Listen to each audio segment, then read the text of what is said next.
माननीय सभासदों, माननीय सभापति जी, जय श्री राम। जय श्री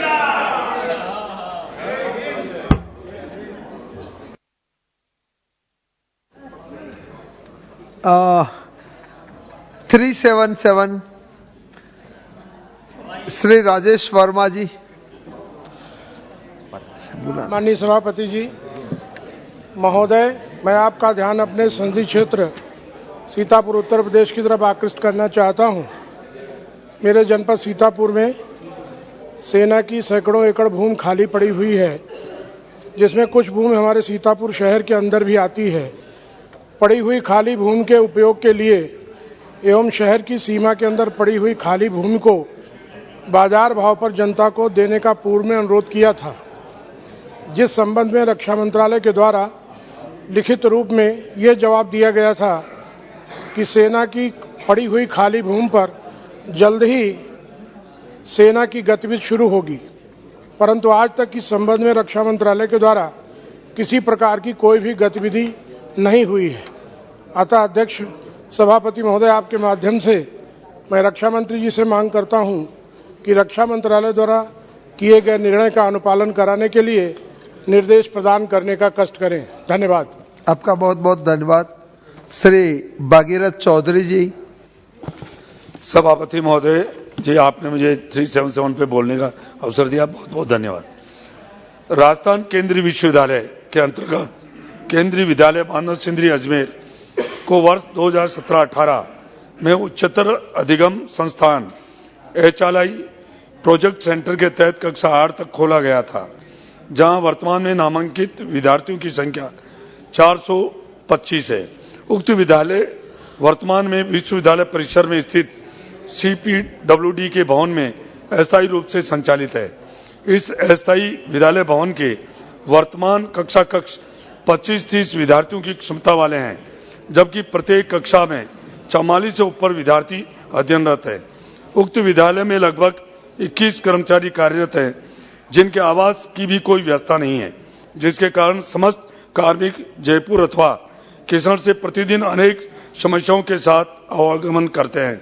वहीं दूसरी ओर विद्यालय में CBSE तथा KVS के नियमानुसार कक्षा कक्ष, कंप्यूटर कक्ष, विज्ञान प्रयोगशाला, कला कक्ष, संगीत कक्ष, कार्यानुभव कक्ष, खेलकूद विभाग, पुस्तकालय भवन एवं खेल मैदान भी उपलब्ध नहीं है, जिससे अध्ययनरत विद्यार्थी एवं उनके अभिभावकों में रोष व्याप्त है।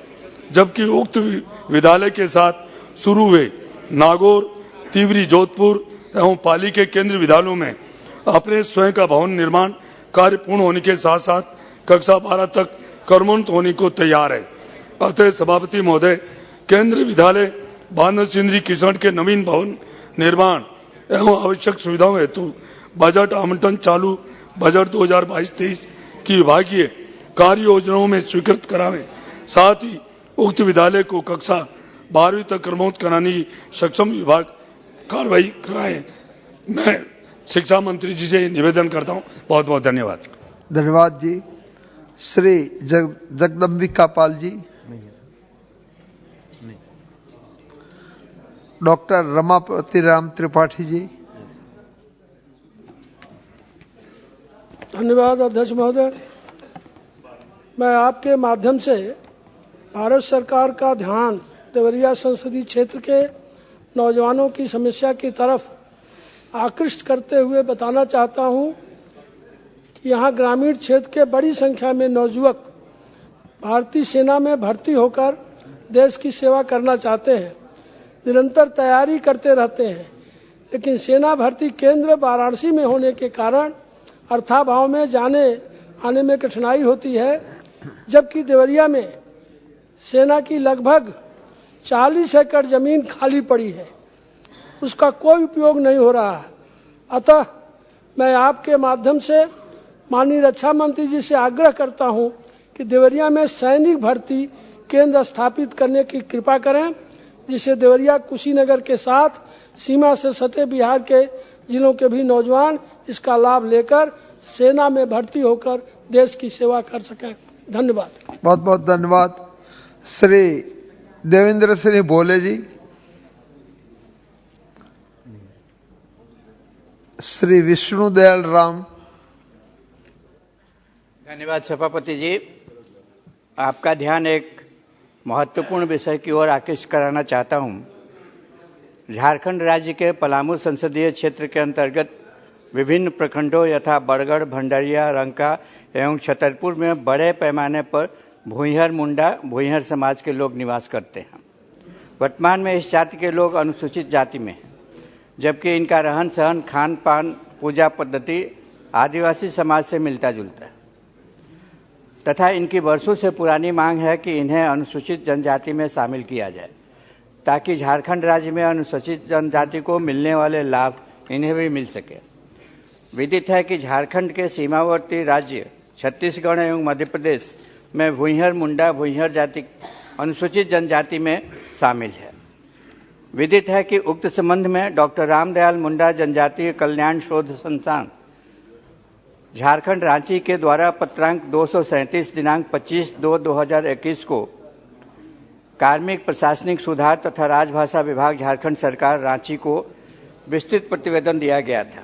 उक्त प्रतिवेदन के आलोक में झारखंड सरकार के कार्मिक प्रशासनिक सुधार तथा राजभाषा विभाग ने राज्य मंत्रिपरिषद द्वारा भूंइहर मुंडा भूंइहर जाति को जनजातीय कार्य मंत्रालय भारत सरकार के द्वारा अनुसूचित जनजाति में शामिल करने हेतु लिए गए निर्णय को कार्मिक प्रशासनिक सुधार तथा राजभाषा विभाग झारखंड सरकार रांची के प्रधान सचिव के पत्रांक 14/ दिनांक 3/9/2016 कार्मिक 1738 दिनांक 18/3/2021 को सचिव जनजातीय कार्य मंत्रालय भारत सरकार नई दिल्ली को अनुशंसा भेजी गई है। अतः माननीय मंत्री जनजातीय कार्य मंत्रालय भारत सरकार से मांग करता हूं कि झारखंड सरकार के मंत्रिपरिषद द्वारा लिए गए निर्णय एवं उक्त संबंध में भेजी गई अनुशंसा के आलोक में भूंइहर मुंडा भूंइहर जाति को अनुसूचित जनजाति में शामिल करने की दिशा में अग्रतर कार्रवाई की जाए। धन्यवाद सभापति जी। धन्यवाद जी। डॉक्टर निशिकांत दुबे जी। धन्यवाद सभापति महोदय। मेरे झारखंड राज्य में दो प्रमुख क्षेत्र हैं, संथालपरना और छोटा नागपुर। इसमें कोई शक नहीं कि झारखंड के संथालपरना क्षेत्र के बड़े हिस्से में व्याप्त हताशा और अलगाव की भावना का ही नतीजा है कि वहां नक्सलवाद फैल रहा है। ये ऐसे लोग हैं जिन्हें न केवल व्यवस्था ने अनदेखा किया है, बल्कि वे अपनी जमीन पर ही क्रूरता, शोषण और अपने ही देश में पराये किए जाने का एहसास का शिकार हैं। संथालपरना की सामाजिक आर्थिक समस्या को ध्यान में रखते हुए यहाँ आय का मुख्य स्रोत एकमात्र खेती ही है। हम एक व्यापक कार्य योजना की तत्काल आवश्यकता देखते हैं ताकि रोजगार देने वाली शिक्षा के अच्छे और समान अवसरों पर विशेष जोर देने के प्रयासों को ज्यादा महत्व दिया जाए। संथालपरना के जिले देवघर, गोड्डा, जामताड़ा, पाकुड़, साहबगंज और दुमका देश के सामाजिक, शैक्षिक और आर्थिक रूप से पिछड़े जिलों में गिने जाते हैं। स्वास्थ्य, साक्षरता, शिक्षा, आय आदि के आंकड़ों पर नजर डालें तो लोगों की दयनीय स्थिति की भयावह तस्वीर सामने आती है। झारखंड में अधिकांश आबादी गरीब लोगों की है। इस प्रदेश के पास भारत के खनिज संसाधनों का 40% हिस्सा है, लेकिन इन संसाधनों की उपलब्धता से आम लोगों के जीवन पर कभी कोई खास भला नहीं हुआ है। गरीबी और अज्ञानता झारखंड में अभी भी कम साक्षरता दर, स्कूलों की खराब दशा और बड़े पैमाने पर स्कूल छोड़ने के प्रमुख कारण हैं। इसीलिए मैं 3 केंद्रीय विद्यालय स्थापित करने की आवश्यकता पर आपका व्यक्तिगत ध्यान आकर्षित करने के लिए बोल रहा हूं। संथालपरना क्षेत्र में इन विद्यालयों के लिए जरमुंडी, दुमका में, देवघर में और महागामा में ये आदर्श स्थान है। इन स्थानों पर इस उद्देश्य की पूर्ति के लिए सेंट्रल स्कूल की स्थापना की जाए। धन्यवाद। Thank you. Thank you. Shri Jagdambika Pal ji. अधिष्ठाता महोदय, मैं आपका अत्यंत आभारी हूं।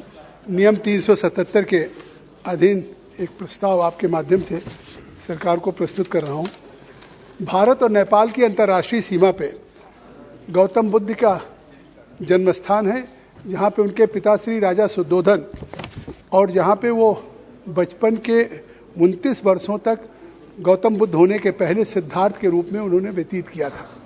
और उस अंतर्राष्ट्रीय सीमा से उस तरफ नेपाल में लुम्बिनी है। इस लुम्बिनी और कपिल वस्तु पे दुनिया के बुद्ध देश जो बुद्धिस्ट को मानते हैं, ऐसे Thailand, Singapore, Bangkok, China, Cambodia, Malaysia, इन सारे देशों के लोग आते हैं। लेकिन उस अंतर्राष्ट्रीय सीमा पे जो भारत नेपाल की 1850 किलोमीटर की सीमा मिलती है, उस पे परंपरागत रूप से नेपाल के साथ जो हमारे रिश्ते हैं, और 2009 में भारत और नेपाल के बीच संयुक्त पहल के कारण दोनों देश के बीच में व्यापार और पारगमन का भी एक आसान बनाने के लिए समझौता हुआ। इस समय वर्तमान में हमारी सरकार भारत नेपाल सीमा के साथ बीरगंज, विराटनगर में एक इंटीग्रेटेड चेक पोस्ट बना चुकी है, और आज पूरे देश के बॉर्डर के साथ, चाहे म्यांमार हो, नेपाल हो, बांग्लादेश हो, इसके साथ 13 और इंटीग्रेटेड चेक पोस्ट बन रहा है। मैं आपके माध्यम से कि इस भारत और नेपाल के साथ जो संबंध हमारे हैं उसको, और उस लुम्बिनी और कपिलवस्तु को देखते हुए हम उस अंतर्राष्ट्रीय बॉर्डर ककरवा पे एक इंटीग्रेटेड चेक पोस्ट की मांग करता हूं। अतः मैं इस बौद्ध सर्किट में उन सुविधाओं को आसान करने के लिए, व्यापार के लिए, ट्रेड के लिए बढ़नी और ककरवा पे अगर ये बन जाएगा तो इससे इमिग्रेशन सेंटर भी और व्यापार को भी बहुत बहुत धन्यवाद। आर्थिक गतिविधियां भी बढ़ेंगी, रोजगार भी मिलेगा, उसका भी अवसर पैदा होगा और दोनों देश के लोगों को लाभ होगा। बहुत बहुत धन्यवाद। श्री राहुल कासवा जी। डॉक्टर जय सिद्धेश्वर शिवचारी महास्वामी जी। धन्यवाद अध्यक्ष महोदय जी। अध्यक्ष महोदय, मेरे संसदीय क्षेत्र महाराष्ट्र के सोलापुर जिले में सांगोला तहसील है। सांगोला से सोलापुर के बीच की दूरी लगभग 85 किलोमीटर है। सांगोला में अच्छे क्वालिटी के अनार फसल बड़ी मात्रा में होती है। सांगोला के अनार विदेशों में भी निर्यात किए जाते हैं। इसके साथ ही साथ मंगलवेढ़ा की ज्वार सुप्रसिद्ध है। मंगलवेढ़ा की ज्वार को पूरे देश में मांग है। किसानों को शहर की मंडी से जोड़ने के हेतु तथा बढ़ते शहरीकरण को देखते हुए परिवहन की दृष्टि से रेल यह बहुत ही कम खर्चीला साधन है। यदि सांगोला मंगलवेढ़ा सोलापुर रेलवे लाइन शुरू होती है तो सांगोला और मंगलवेढ़ा के किसानों को केवल सोलापुर ही नहीं तो देश के अन्य शहरों में भी उनका माल भेजने की सुविधा उपलब्ध हो सकती है। सांगोला और मंगलवेढ़ा के अनेक किसान और व्यापारी द्वारा सांगोला मंगलवेढ़ा सोलापुर यह रेल सेवा शुरू करने बाबत निवेदन दिए गए हैं। मंगलवेढ़ा के विधायक लोक प्रतिनिधि द्वारा रेल मंत्रालय को भी निवेदन दिए गए हैं। मैं आपके माध्यम से माननीय रेल मंत्री जी से निवेदन करता हूं कि सांगोला मंगलवेढ़ा सोलापुर रेलवे लाइन का सर्वेक्षण करने बाबत मंगलवेढ़ा, सांगोला और सोलापुर के लोक प्रतिनिधि और रेल मंत्रालय के अधिकारी की संयुक्त बैठक बुलाए और सांगोला मंगलवेढ़ा सोलापुर रेल मार्ग को स्वीकृत प्रदान करें। धन्यवाद। धन्यवाद जी। श्री रविकिशन जी। धन्यवाद अध्यक्ष महोदय, मैं आपके प्रति अत्यंत आभारी हूं। आपसे मुझे नियम 377 के तहत बोलने का मौका दिया। महोदय, यशस्वी प्रधानमंत्री मोदी जी, रेल मंत्रालय, जो वर्ल्ड क्लास ट्रेन का जो सिचुएशन है, वो जितनी तारीफ करो अपनी सरकार की, मोदी जी की और रेल मंत्रालय की, रेल मंत्री जी की, उतनी कम है। महोदय, मैं आपसे एक माध्यम से माननीय रेल मंत्री जी से उनका एक ध्यान अपनी तरफ आकर्षित करना चाहता हूं कि आपदा काल के कोरोना में देश में काफी ट्रेनों का संचालन निरस्त कर दिया गया था। बाद में ट्रेनों का संचालन दोबारा शुरू हो गया, परंतु मेरे संसदीय क्षेत्र के विभिन्न रेलवे स्टेशन पे कुछ ट्रेनों का ठहराव निरस्त कर दिया गया। जहां पूर्व समय में ठहराव चलता आ रहा था, जैसे कि आप जानते हैं गोरखपुर में करीबन 1 लाख यात्री रोज गोरखपुर स्टेशन से ट्रैवल करते हैं। मेरे संसदीय क्षेत्र के कुछ महत्वपूर्ण ट्रेनों का ठहराव जनहित में अति आवश्यक है, जिसमें सहजनवा रेलवे स्टेशन पर गाड़ी संख्या 15007, 15008, Gorakhnath expressway 19038, 19037, Awadh express 22537, 22538, Kushinagar express 1124, 1123, Barauni Gwalior express 15273, 15274, सत्याग्रह एक्सप्रेस शामिल है। अतरंग पीपीगंज और कैंपियरगंज, यहां पर से मुझे बहुत देवतुल जनता के बहुत लेटर्स आते हैं कि उनको 18201, 18202 और 18205, 18206, 1505, 15067, 15068, 15008 का ठहराव जनहित में अति आवश्यक आवश्यक है। आपके माध्यम से माननीय रेल मंत्री जी से मैं मांग करता हूं, उपरोक्त ट्रेनों का ठहराव मेरे संसदीय क्षेत्र उल्लेखित स्टेशनों पर सुनिश्चित करें कि कृपा करें, जिससे मेरे संसदीय क्षेत्र के यात्रियों को रेल की सुविधा मिले। धन्यवाद महोदय। धन्यवाद जी। श्री जुगल किशोर शर्मा।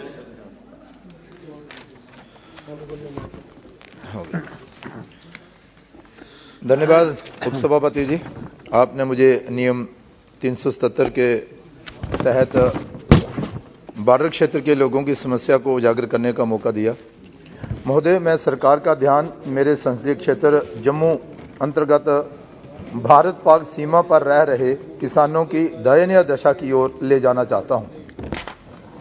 सीमावर्ती क्षेत्र में कांटेदार तार लगाना बहुत ही जरूरी था, जिससे हम अपने दुश्मनों को रोक पाते हैं, पर दुर्भाग्यवश तार के उस पार हमारे किसानों की कई एकड़ ज़मीनें भी हैं और जो बहुत ही उपजाऊ है, जिसमें धान आदि की फसल जो है वो लगाई जाती थी और धान की खेती कर अपना जीवन निर्वाह करते थे।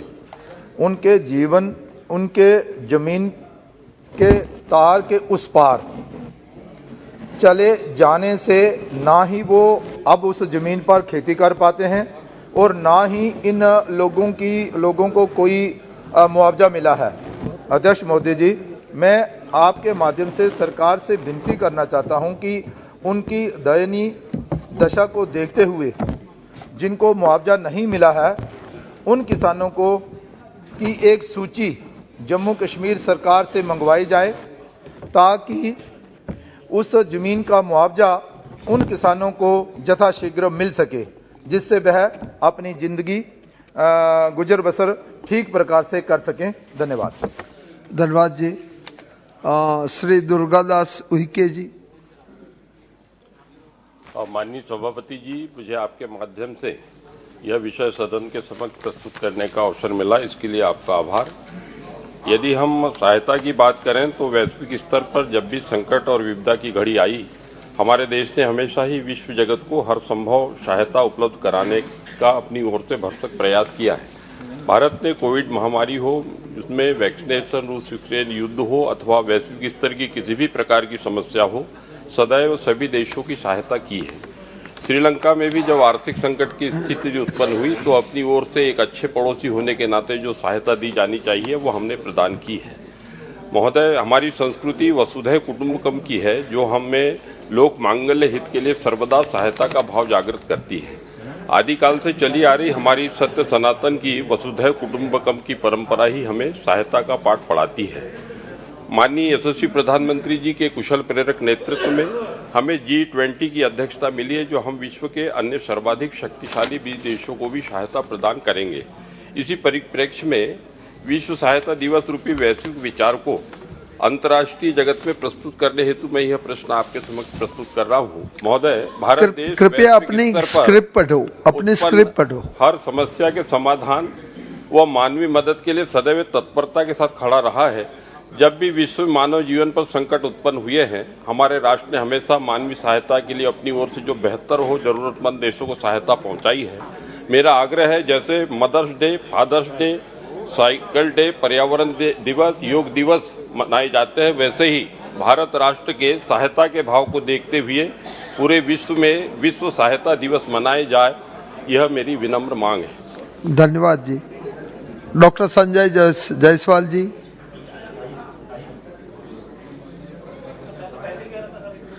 श्री गोपाल शेट्टी जी। स्पीकर साहब। धन्यवाद सभापति महोदय जी, मुझे नियम 377 के अधीन सूचना को पढ़ने की आपने अनुमति दी। अपने संसदीय क्षेत्र नॉर्थ मुंबई के अंतर्गत CPWD ground CTS number 2840-2840 Malvani Malad पश्चिम मुंबई 95 में केंद्रीय लोक निर्माण विभाग के शिथिलता की वजह से उपयुक्त स्थल पर सभी औपचारिकताएं पूरी होने के पश्चात आज तक भी गार्डन, बगीचा और खेल के मैदान को विकसित नहीं किया गया है और ना ही स्वीकृत लेआउट के अनुसार यहां पर जो स्कूल और केंद्रीय कार्यालय एवं केंद्रीय कर्मचारियों के लिए आवास का निर्माण प्रस्तावित है वह हो नहीं सका है। उपयुक्त रिक्त पड़ी केंद्रीय भूमि को विकसित करके संदर्भित कार्यों को करवाए जाने हेतु विगत 8 वर्षों से निरंतर पत्राचार करता चला आ रहा हूं, लेकिन मुझे अत्यधिक खेद एवं आश्चर्य है कि यह कार्य बहुत ही धीमी गति से आगे बढ़ रहा है और अब जबकि लेआउट इत्यादि स्वीकृति हो चुकी है, केंद्रीय लोक निर्माण विभाग के अधिकारी इन कार्यों को करवाए जाने में अपेक्षित रुचि नहीं ले रहे हैं। अंत सरकार से अनुरोध है कि मेरे संसदीय क्षेत्र में उपरोक्त रिक्त पड़ी केंद्रीय भूमि में गार्डन, बगीचा और खेल कूद मैदान हेतु विकसित करके स्थानीय जनता को सुलभ करवाए जाने और तत्पश्चात स्वीकृत लेआउट के अनुसार स्कूल एवं केंद्रीय कार्यालय और केंद्रीय कर्मचारियों के लिए आवास निर्माण कराए जाने हेतु निर्देश किया जाए। धन्यवाद सभापति महोदय। सभा की सहमति हो तो 377 माननीय मंत्री जी के जवाब के बाद ले लें।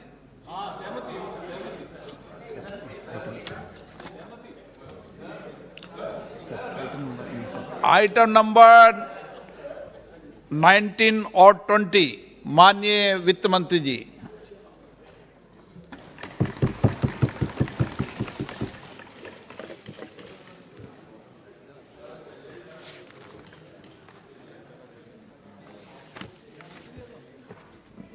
Thank you, Speaker, sir.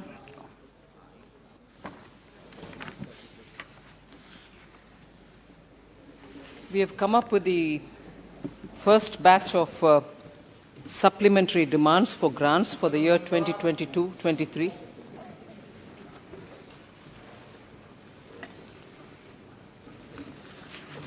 And I'm grateful to all the 60 members, honorable members, who participated in this debate and have actually raised very substantial issues of the supplementary demand for grants. So with your permission, I certainly will address and try to answer questions which have been raised and certainly address the issues which have been concerning the members. So this first set of supplementary demand for grants is coming at a time when the entire world and economies of both the developed and emerging markets are facing severe headwinds. But about how India is positioned in this, I would like to just draw the attention of the House and also quote from the World Bank's report, which covers all the areas of challenges which economies are facing, and therefore it gives a snapshot, a good snapshot of what India is positioned like.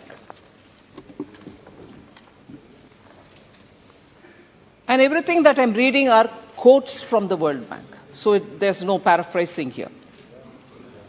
The government's policy, and this is from, before I start, this is from India Development Update. Navigating the Storm is the name of the report. And this is a report on the Indian economy, which was issued on December 5th, 2022, just a few days ago. So the government's policy, I'm quoting, the government's policy response to the external shock aimed at maintaining macroeconomic stability and protecting vulnerable households has been carefully designed and well targeted, given increasingly limited fiscal space. Like the COVID-19 response, it combined demand and supply side policies. So that's one picture about the macroeconomic situation. The second, despite, quote again, quote again, India's forex reserves above US $500 billion are among the largest holdings of international reserves in the world, and together with net forward assets provide adequate buffer against global spillovers. Then it goes to say, India's economy grew faster than most of the major emerging market economies in Q2 that is of financial year 2022-23. It grew, of course, this is an addition I want to draw here. It grew more than Brazil, Mexico, China, South Africa, and Thailand. The report also says short-term external debt was 4% of GDP in 21-22, a decline of 1.4 percentage points since 12-13. Since the taper tantrum in 2013, India's forex reserves have almost doubled and provide better coverage of external debt than other emerging market economies. Then it goes to say India is more resilient relative to the other EMEs, with strong growth, low private sector indebtedness, and high foreign exchange reserves, but with high public debt and a recovering banking sector. The last two quotations from the same report. India's economy is relatively more insulated from global spillovers than other emerging markets. India is less exposed to international trade flows and relies on its large domestic market. India's external position has also improved considerably over the last decade. And the last quote from this World Bank report is, amidst intensifying global headwinds, India is better placed than it has been in the past and compared to its peers to manage external macro financial shocks. So this actually gives a picture of where India is today. And these are after looking into the fundamentals which is prevalent today. And therefore, this particular first batch of supplementary demand for grants is coming in this backdrop. It is coming in this backdrop, which is not claimed by me, but it is a picture which the World Bank has given for us. This supplementary demand for grants includes 75 demands, 6 appropriations, and the out of the cash outgo, which is a total of 3,25,756 crore. The total gross additional expenditure is, of course, 4,35,938 crores. The revenue component of the cash outgo is 2,94,703.86 crores, and 31,052 crores is under capital section.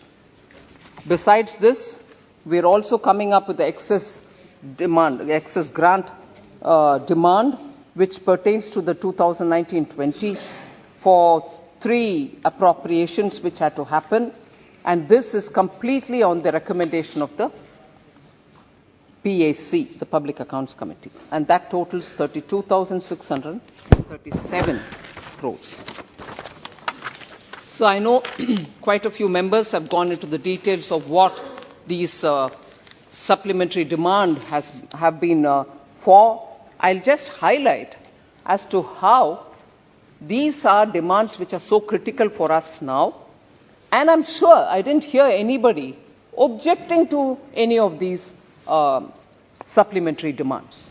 Just to highlight, the fertilizer subsidy that we are demanding as a supplementary is 1,09,288.95 crores.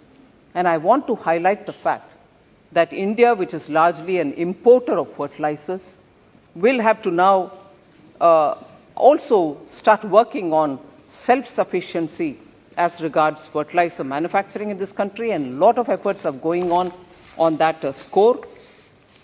But even with that being so, both the indigenous manufacturers and suppliers of fertilizers, as much as the imported, do get the subsidy. So this 1,09,000 odd crores are going for indigenous as well as for imported subsidy for both the phosphorus and potassium imports which are happening. Also for urea, both for the import and also for domestic manufacturing. So it's not as if everything which is being given as subsidy is only going for imported variety, but it's also both for the domestic. Food and public distribution gets 80,348. This also is going towards the Garib Kalyan Anna Yojana and also for the decentralized procurement of food grains under the NFSA.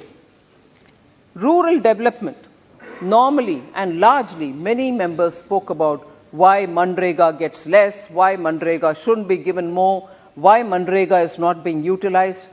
I would just want to highlight the fact, sir, that while we'll talk about the Manrega in specific, the Manrega component of the supplementary demand for grants is for 16,400, which is the National Employment Guarantee Fund, and grants for creation of capital assets, which is 16,400 under Mahatma Gandhi. So both the wage component and the material component are being given through this 45,177, which we ask from you. So on the petroleum natural gas component of the supplementary demand, which is 24,943, I will spend a few minutes on that because I want to put forth to many members who have been talking about this as to where this money is actually going. It is certainly going to the oil marketing companies to an extent because domestic LPG operations and also for compensating for several of the losses which the OMCs have made. So this money goes to them. But more importantly, a total of about 8,000 crores from this 24,000, which is in this supplementary demand, actually goes for the Ujjwala component, meaning for the LPG supply which is happening for the poorest of the poor under the Ujjwala scheme. Remember, I said it in the budget that for every cylinder, there shall be 200 rupees given for the Ujjwala scheme beneficiaries, because that is the way in which we want to cushion at least somewhat for the price increases. So 8,000 crores, sir, is being given from the BE and from this supplement, total put together 8,000 crore, to take care of the gas price increase which should not hurt the poor, and therefore for many of the members who raised voice saying गरीब के लिए Ujjwala cylinder दे दिया मगर दाम बढ़ गए, from budget till today that 200 rupees per cylinder to the poor is being given, and the total which is now both BE and here put together. BE, in fact, we had given only about 800 crores. Here, 7,210 crores is being added to it so that the Ujjwala consumers of LPG are given sufficient cushion. So I want that to be taken note of. Railways have been given 12,000 crores and Railways gets 12,000 because that will meet the capital outlay of railways, and after all that has to be improved because the infrastructure facility for the railways is a very critical thing for the Aam Janta who move in trains. I am also proposing, which is not a part of this, it might come in the future, but I would like for the comfort of many of the honorable members who are concerned about railways and work in railways, particularly capital expenditure which is required, this supplementary grant talks for 12,000 crores, but in all probability what is under consideration is something which I want to put before you, about 10,000 crores over and above this 12,000 which is part of this is also going for railways for their infrastructure capital expenditure, which is under consideration, almost reaching to the logical conclusion. Transfers to J&K 8,956. I want this to be reiterated. I want to highlight the fact that for meeting revenue and resource gap, an additional expenditure for Jhelum Tavi flood recovery project, both put together 8,956 is being given to J&K. This is over and above what we had given for J&K during the BE stage, that is the budget stage. Now we are giving further for J&K by transferring 8,956. Again, over and above the budgeted estimate is 1,400 crores, which is being given to Puducherry for providing additional central assistance to meet the revenue and resource gap.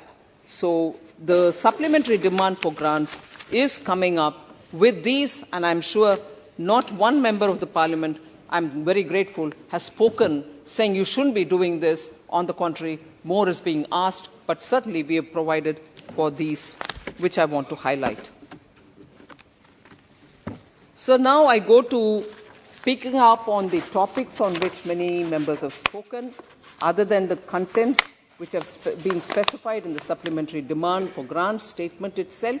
Members have raised a lot of issues on which I go by issues in which several members may have spoken on a particular issue, but I go by issues so that many members' questions can get answered.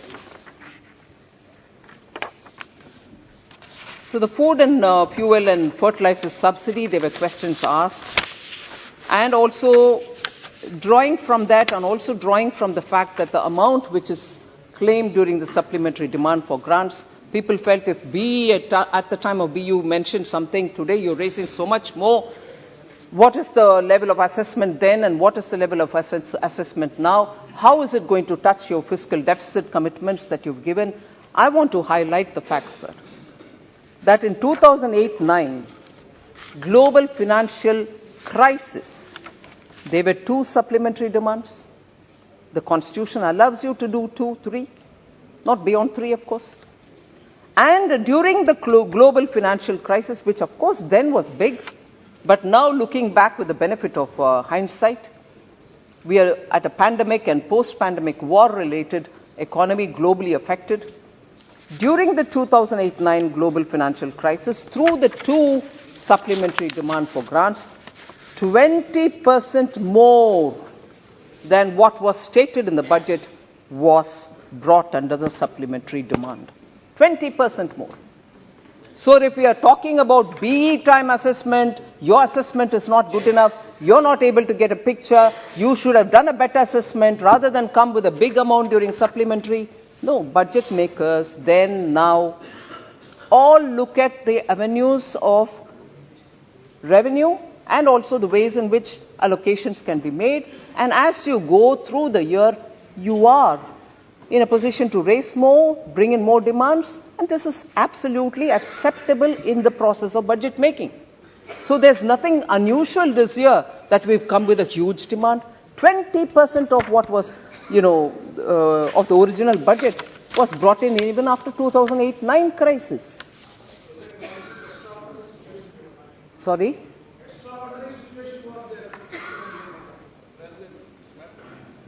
Extraordinary, sir.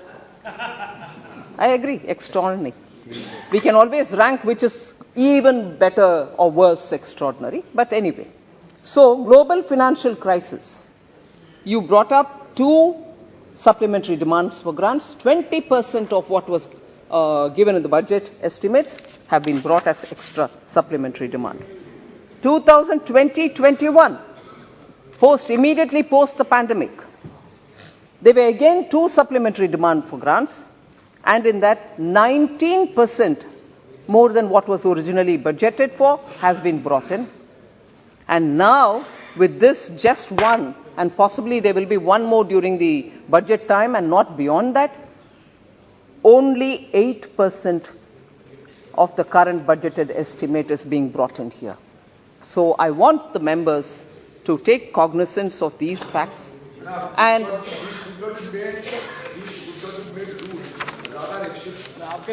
so 20% है financial crisis के बाद 20% उनका.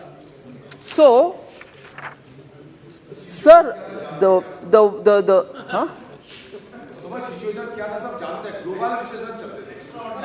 वो extraordinary, अभी pandemic के बाद extraordinary इतना नहीं है. So sir, revenue position, fiscal room that is available, and also responding to the need are all characters which, features which infuse the confidence with which you come with a supplementary demand. And that is what I am also now hoping, that because of the buoyancy of revenue, the room to operate that I have, and also because I need to respond to situations which are developing in the ground, we are doing this.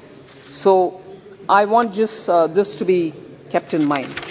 So if that is the way it is, the first concern which most members spoke about is about this budgetary problem, coming with a supplementary demand. Will you be able to contain fiscal deficit? So that is the first issue, which beyond that, sir, the issues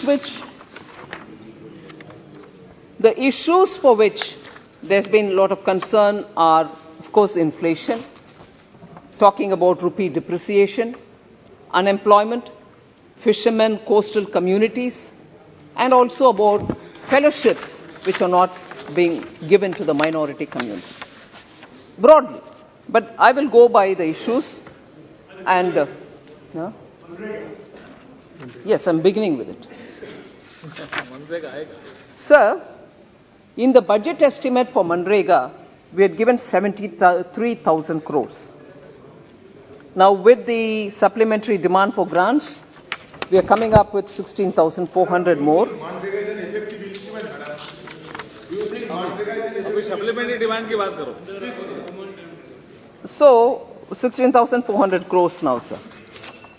Here, there is now very obviously a declining demand for jobs in the rural areas. In the rural areas, the demand for Manrega in the recent past has been coming down. However, 73,000 in the BE and also 16,400 now. It is not coming down. People are not having the opportunity of doing job. Manrega is a demand-driven program, sir. Demand-driven.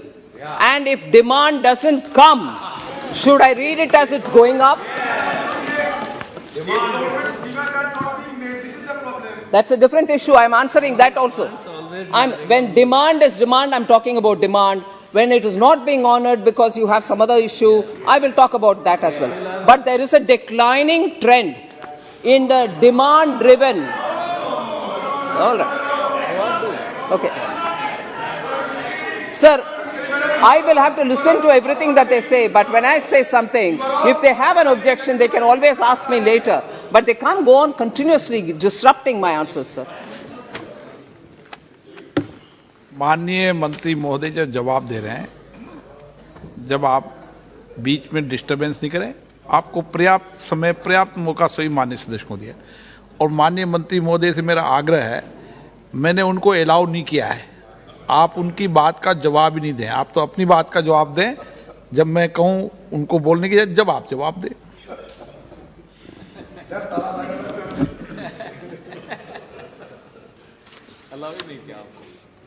Sir, other than the fact that Manrega, we provide this much, we provide that much, concerns have been raised by particularly members coming from West Bengal about how we have not honored their bills.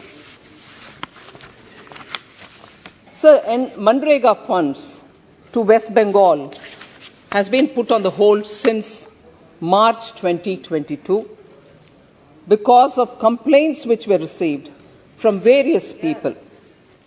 Now, as per the Manrega Act, the central government, upon receiving these complaints, shall keep the release of funds on hold till necessary explanation is received from the concerned state. It's a different story, and I'm not relying on that the newspapers are complaining about misuse and so on. I'm not referring to that. But complaints have received, we've sent it to the state government saying, can you please explain it? The amounts I can read by the states, list of states who have to get their Manrega funds. Sir, all these issues have been discussed.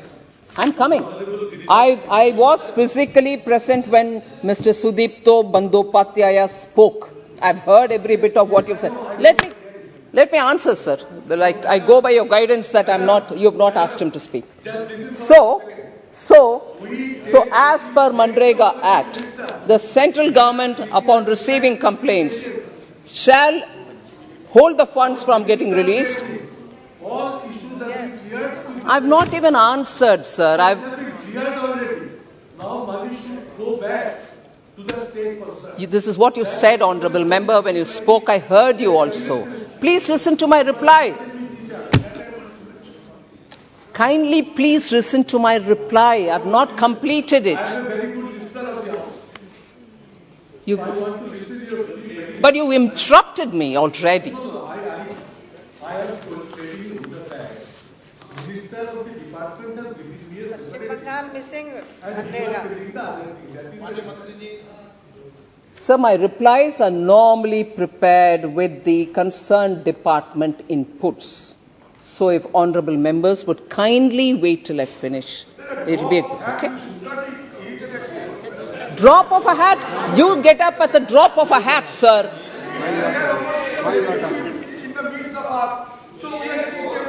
Anyway, sir. So it is held. No, sir, this is disrespecting, sir. Very. In the case of West Bengal, explanation was sought from the government. The explanation is yet to be received.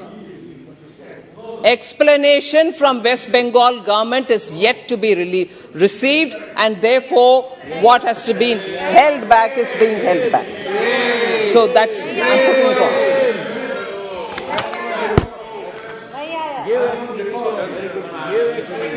Sir, Manrega, there are other concerns also. Concerns about enough is not being done, enough is not being. I just want to give a comparison between the number of man days which have been created between 2006-07 to 13-14 and between 14-15 to today. Man days created in crores then was 1,660. Now, for the comparable period, it's 2,341. Funds released, therefore, is 2,13,220 crores then. It's 5,76,303 crores now. For the comparable periods, number of completed works, sir, in lakhs. 153 lakhs was completed then, and a comparable period now, it's 602 lakh of works have been completed. Sir? So that's for the Manrega. The lists of how much is spending due to lack of utilization certificate not coming here, I can always provide for whoever member who wishes to have a copy of it. Sir, I would then go to addressing one small issue. There's not much, but it was more for one particular state, but I will nevertheless say it. It is on the GST compensation cess. Particularly, Tamil Nadu raised the issue that 10,000 crores is pending for us. I would like to highlight that the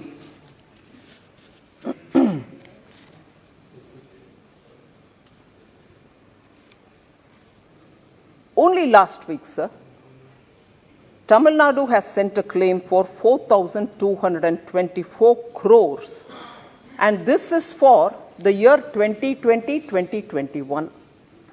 And that's under examination. The moment that is cleared, the money will be released. It was released received only last week. And the AG certified figures for 21-22, which is again the year ended in March 2022, are not yet received from the state. So I do not know where that honorable member from Tamil Nadu had 10,000 crores as claim saying you have not given us. You have given us a claim which is with the AG certificate for the year 2020-2021, which is for 4,224 crore rupees, which was received last week. But No AG certified claim has reached us for the year 21-22, that year ending March 31st, 2022. So 10,000 doesn't even add up. As it is, sir, as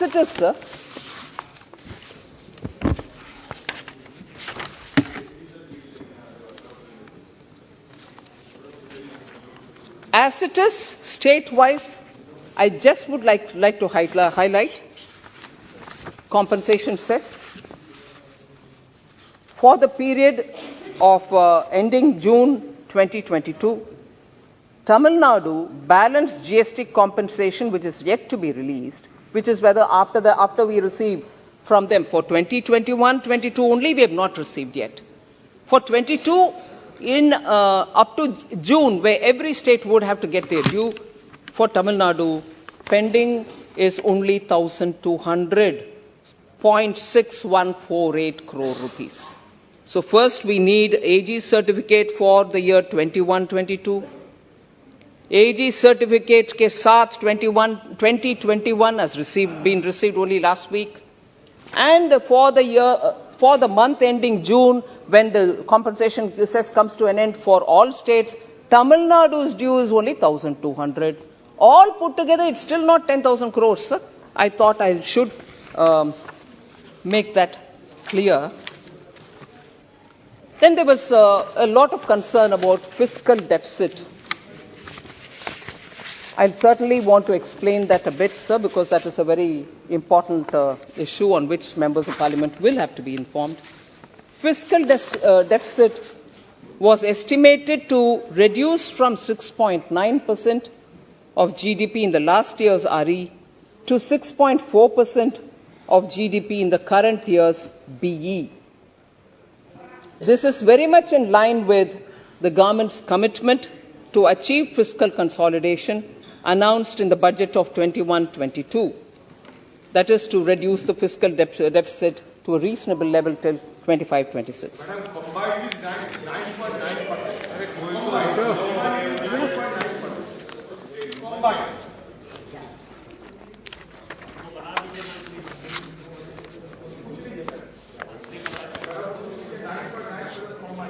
So on the fiscal deficit, sir, I've given a commitment which was given earlier in the budget, and I repeat that. And the current situation also very clearly gives me that kind of a feeling that we'll be able to comply with what we have said in the budget. Sir, then Minister, quite a few honourable members raised issue about inflation. There are different points which I want to highlight here. We keep a very close watch, and I just want to highlight the fact prices of pulses, edible oils, vegetables are monitored by an informal group of ministers, and we work together. There is an interministerial committee which meets every week on agri commodities, and we closely monitor it. The buffer stock of pulses, I know, I think it was the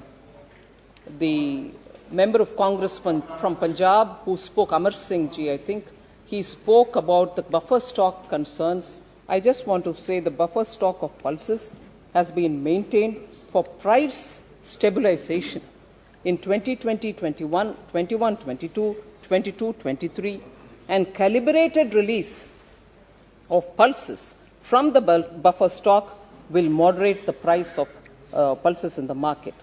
The import duty on masoor was brought down to 0% with effect from 26th July 2021, and that continues.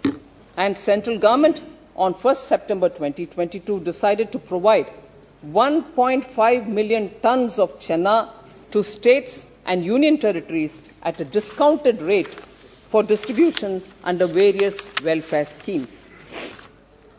The central government, of course, has central government on May 21st, 2022, cut the excise duty by 8 rupees on petrol and 6 per litre on diesel by cutting down the road and infrastructure cess.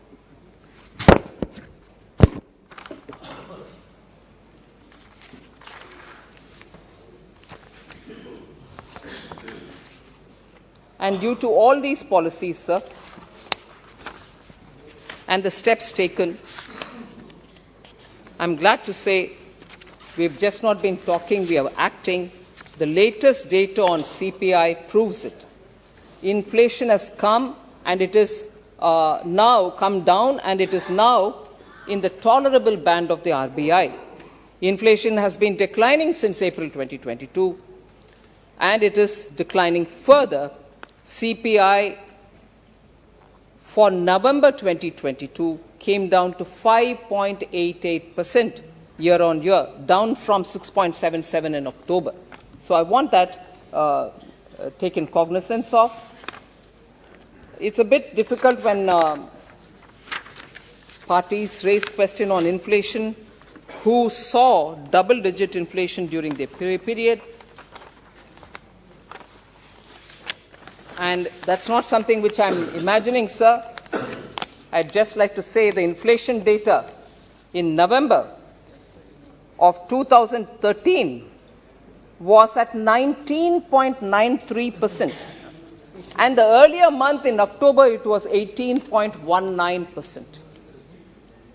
And when record was like this, to ask us who have worked to bring the inflation down from 6.77 in October to 5.88 in November, here the same time, 19.93 in November, October 18.19 in 2013. Now if they are asking us to bring it down further, we'll bring it down further for common people's sake. But can they ask us? 18 and 19% inflation? Double digit रहा आपका don't go for peak and digit is selected अरे 2-3 साल तक रहा double digit 8.94 sir आज दोपहर 12 बजे के करीब WPI नंबर्स आया है, वो भी देखने लायक है sir. WPI inflation comes to 21 months में सबसे लोएस्ट में आया है.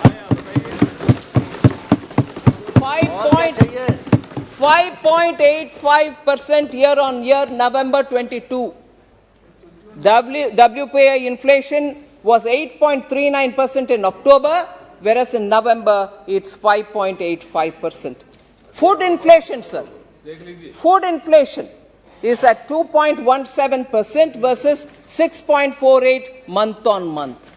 So, inflation management or inflation control, Prime Minister Modi and his group of ministers and officers are constantly watching and taking periodic intervention measures.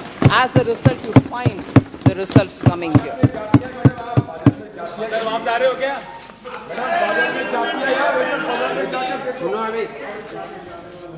Sir, the other main issue on which many members spoke was about the depreciation of the Indian rupee.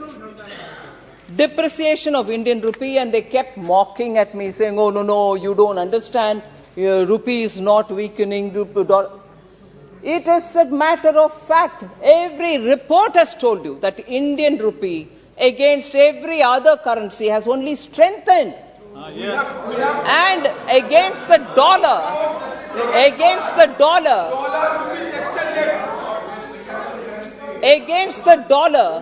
we have performed much better than many other emerging market economies. I will detail out the information. So, if you have patience, sir, kindly, I seek your indulgence so that I can read the numbers out for members to benefit from. It is not off the cuff that I keep saying things. It is a truth about the Indian rupee, and that has to be appreciated rather than, oh, no, Indian rupee is this, oh, no, Indian rupee is that. Sir, Indian rupee, movement of all currencies of various emerging markets against the US dollar.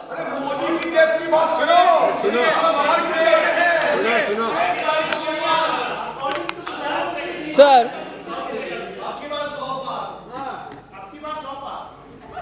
movement of currencies of various emerging market, and I'll read India also, emerging market economies against the US dollar.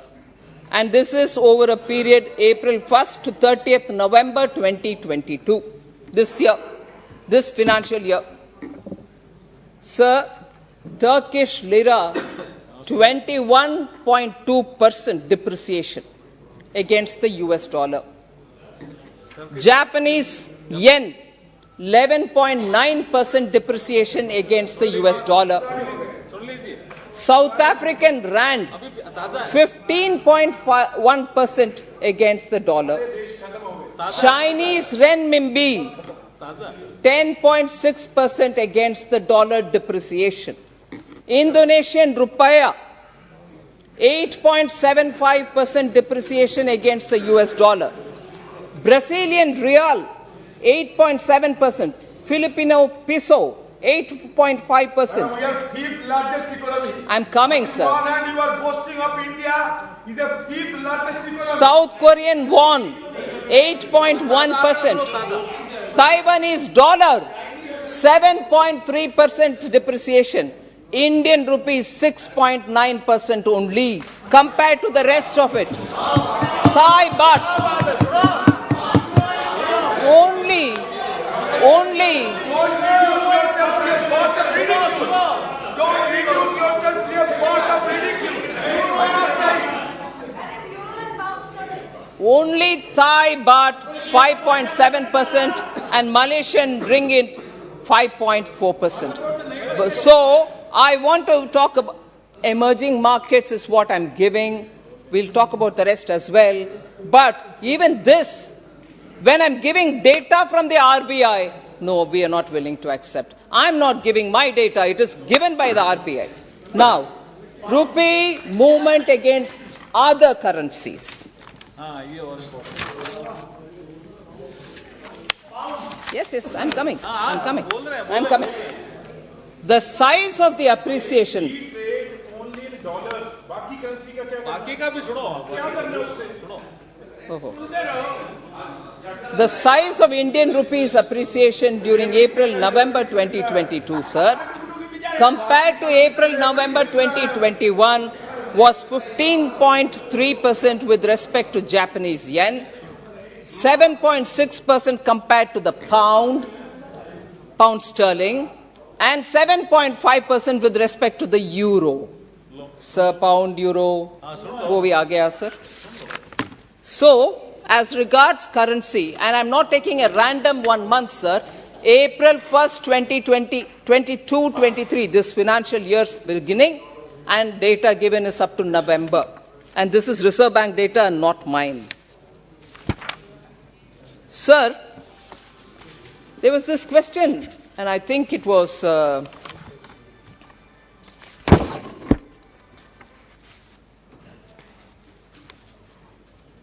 it's about the asset quality review, NPAs.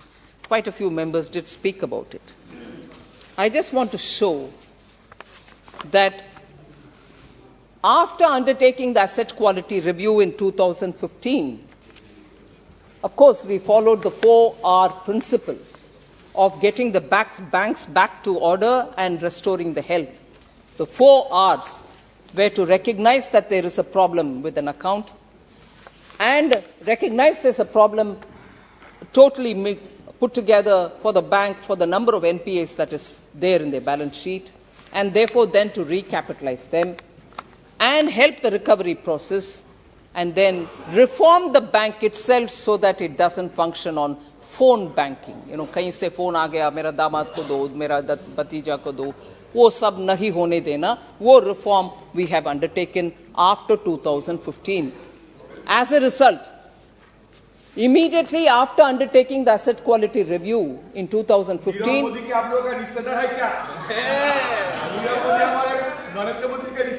नहीं आपके, इसीलिए उनके आपके कार्यकाल में वो पैसा दिया गया, हम उनको पकड़ करके पैसा वापस ले आ रहे हैं। रिश्तेदार आपका है, आपके रिश्तेदार है, आपके रिश्तेदार है, हमारा नहीं। आपने दिया, उसको हमने वापस पकड़ करके ले आ रहे। सो AQR asset quality review. Sir, asset quality review 2015 में शुरू हुआ. उसके तुरंत बाद लगातार एनपीए का रिकॉग्निशन होते रहा, and as a result, between 15, 16 and 17, numbers of NPAs were increasing. This became an NPA, that became an NPA. Recognition of accounts which were becoming NPA were all under the asset quality review happening. As a result, in 2015, the gross NPA ratio was at 4.97%, which became 9.27%. It even went up to 11.66% in 2017. But after that, because of the action taken by Prime Minister Modi's government, the number started coming down. It became, in 2018, it reached a peak of 14.58%, sir. But after that, 11.59. क्या problem है आपके यहाँ? जैसे आप right of करते ही नहीं,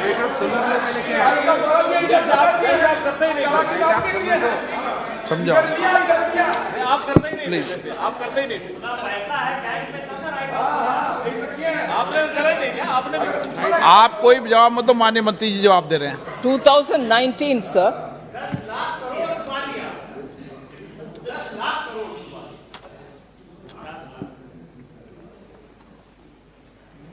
2019, sir, the number started coming down, 11.59%, then it became 10.25%, then it became 9.11% in 21.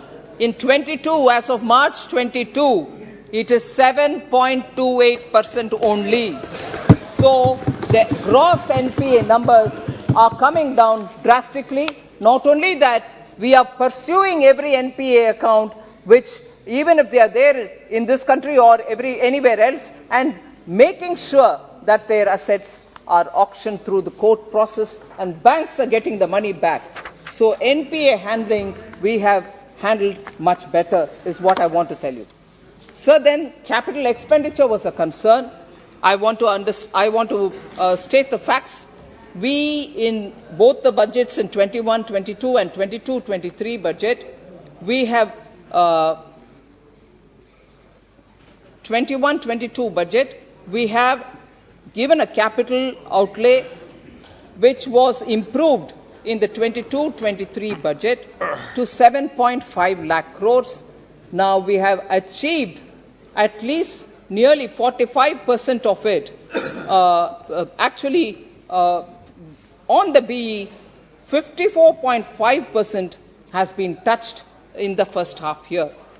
There were also a provision given for state assistance, special assistance to the state for capital expenditure, which was a 50-year kind of a loan without interest for states so that they can spend on capital assets. I'm glad to say that even there, nearly 74% has been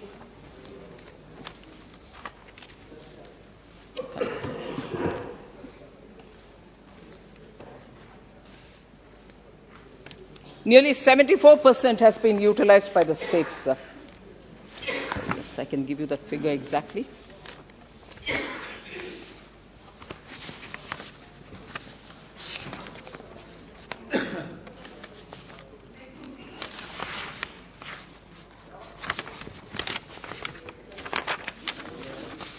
So 76,268.31 crores have received approval. That special assistance which was given for capital expenditure for states without interest for 50 years, 76,268 has received approval. The others will be considered in the near future. So I'm confident that that 1 lakh crore will be utilized by all the states for capital expenditure at their, in their list of priorities. So I remember Member Shashi Tharoor speaking about this country, particularly Kerala, has a lot of fishermen. Nothing is happening about them. So I would like to differ. Pradhan Mantri Matsya Sampada Yojana is a scheme through which 20,000 crores for 5-year period has been given, and this is already on course. States have started giving proposals, and in this, how traditional fishermen, small fishermen, and their concerns are being taken care of by this government is better, very well explained by two things. One, I will quote Minister Rupala's tweets. I don't know if he's here. He came up with complete details of how small fishermen and fishermen are benefiting from the government schemes. Those tweets are there for me. I will re-quote them. Other than that, the extent to which in the World Trade Organization, our Commerce Minister has been literally fighting for the rights of traditional small fishermen against this unlicensed, unreported, illegal fishing with deep trawlers coming to our sea coast. So in both international forums and in the domestic, the way in which we are taking the fishermen's cause to give them KCC card, to give them greater bank assistance and so on, I just would come up with what Minister Rupala has said.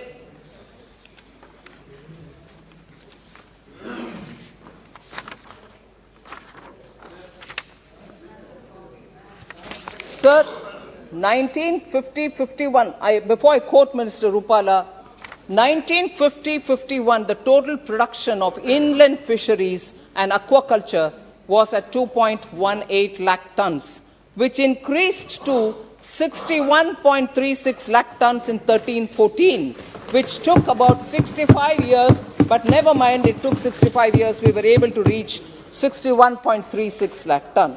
But I'm happy to say that India has achieved 121.21 lakh tons of total production in 21-22, double than what it was in 2014. Data speaks for itself, sir. So without government intervention, this kind of support and production wouldn't happen. But however,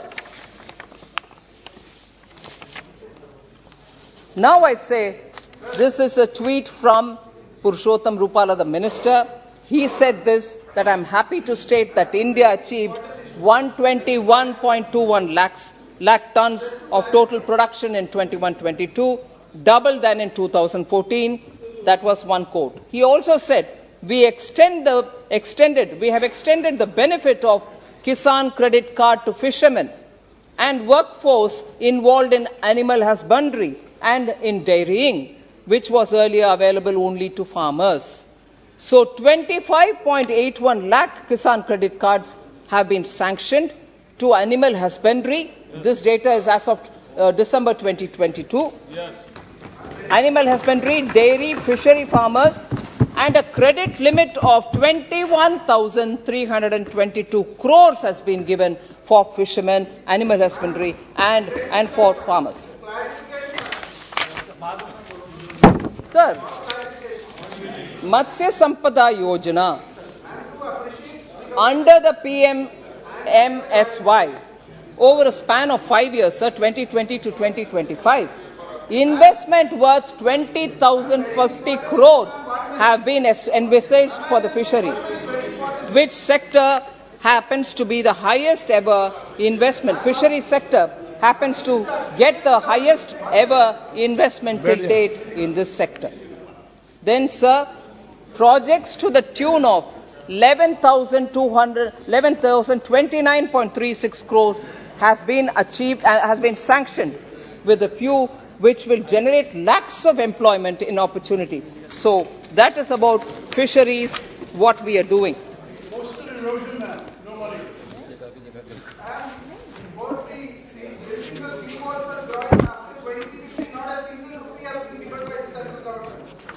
सभी माननीय सदस्यों को ये जानकारी होनी चाहिए। आप माननीय मंत्री जी की जगह आप स्पीकर जब अलाउ करेंगे ना, जब मंत्री जी जवाब देंगे।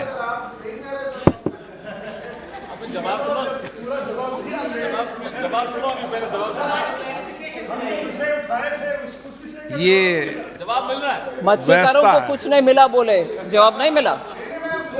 पुरुषोत्तम रूपाला जी के द्वारा ही मिल गया, फिर भी पूछे प्रश्न।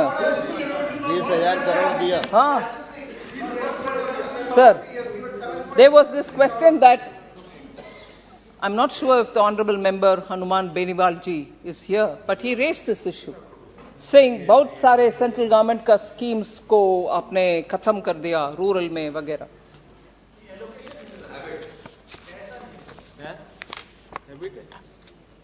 So I just want to say, sir, it's not being said now, and I'll be happy to show the reference in the expenditure profile which is given along with the budget.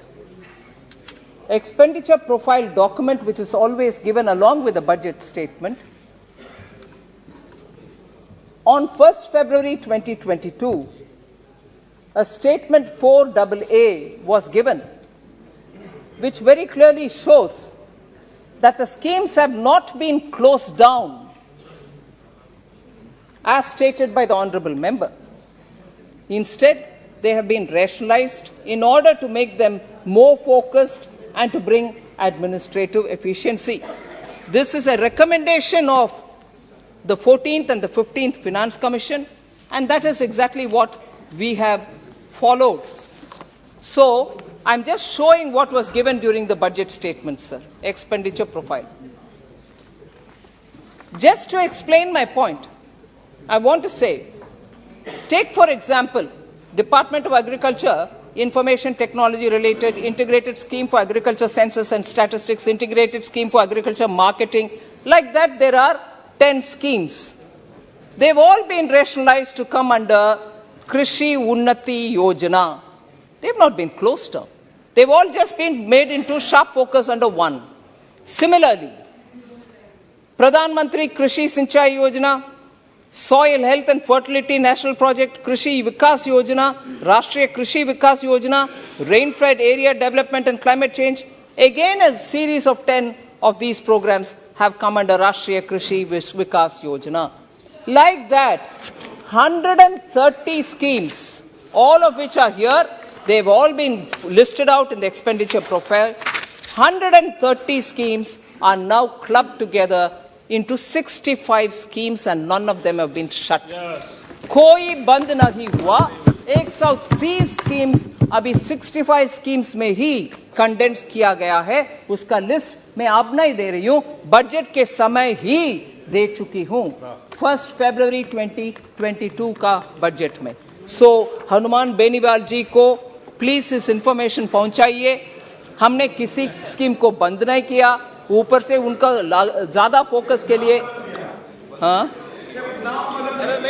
नाम भी नहीं बदला sir. Sir Ayushman का नाम Chiranjeevi. Sir, there was this concern about fellowships for minority community. Sir, if you don't mind, Danish Ali जी, अब जरा सुनिए ना, आपके विषय में आ रही है. So Maulana Azad scholarships for minorities has been discontinued. Was a question which many members, honorable members, raised. I just want to underline what the position is, sir. There are several schemes which cover many SCs, STs, OBCs, minorities, and so on. The Maulana Azad National Fellowship Scheme was overlapping with many of the above said schemes. I have not read it out. The list is there, the schemes, where it was overlapping. So all the existing candidates, I just want to repeat this, sir, all the existing candidates under the Maulana Azad National Fellowship Scheme as of 31st March 2022 will continue to receive their fellowship till the end of their tenure. So किसी का बंद नहीं हो रही है. जिनको 31st March, अरे 31/3/2022 तक जिनको उनको मिल रहा है. Further, Canara Bank has been the implementing agency for the scheme, and they have been directed to send an email to each and existing eligible beneficiary that they will continue to get these benefits, dues or subjects to the compliance to the extent guidelines. So on that, sir, let us be clear. Sir, there's also this issue which has been raised on the PM Kisan and doubling of farmers' income. Yes. Questions have been raised, sir, on that. I just want to underline that unprecedented enhancement in budget allocation has happened. Agriculture Minister is sitting next to me. I will certainly get corrected if I'm wrong. In the year 2015-16, the budget allocation for Ministry of Agriculture and Farmer Welfare was only 25,460 crores. Whereas this year, it has increased. This time, it has increased by more than 5.44%. And the total amount, which in 2015 was only 25,000 crores, now it is 1,38,550.93 crores. That is the budget estimate.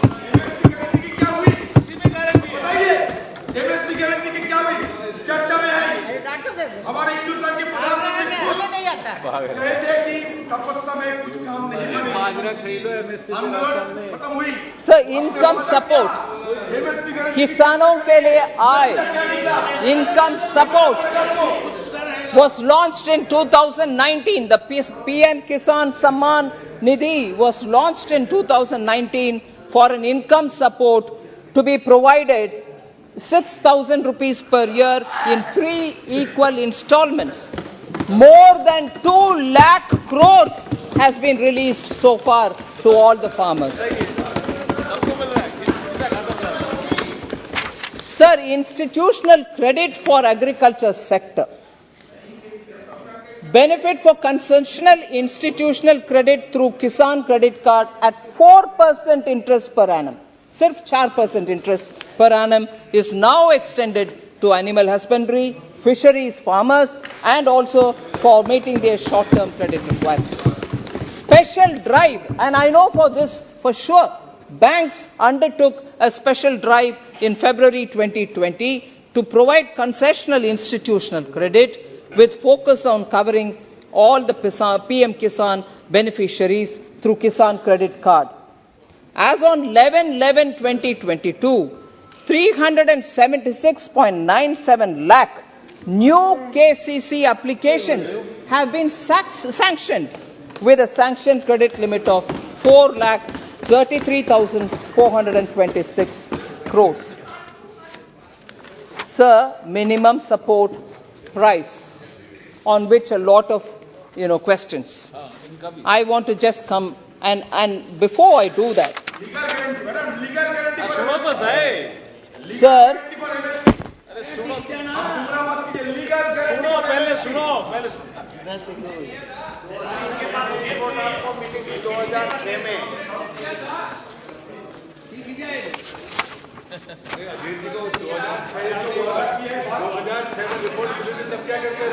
Modi ji की तपस्या 2006 जवाब दो भाई।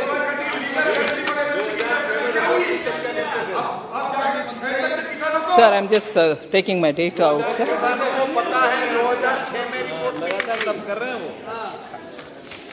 किसान आते हैं 2006 मोदी जी क्षमा मांगे, फिर बाद में 2006 में रिपोर्ट आई थी ना, तब क्या कर रहे थे? तब किसान आते हैं ना। आप मानो ज्यादा समय तेरा कल्याण होगा। कौन है? वो याद नहीं करेंगे ना, वो याद नहीं करेंगे, किसान तब नहीं याद है। माननीय सदस्य आपस में चर्चा न करें और माननीय State Bank of India, आप भी State Bank of India study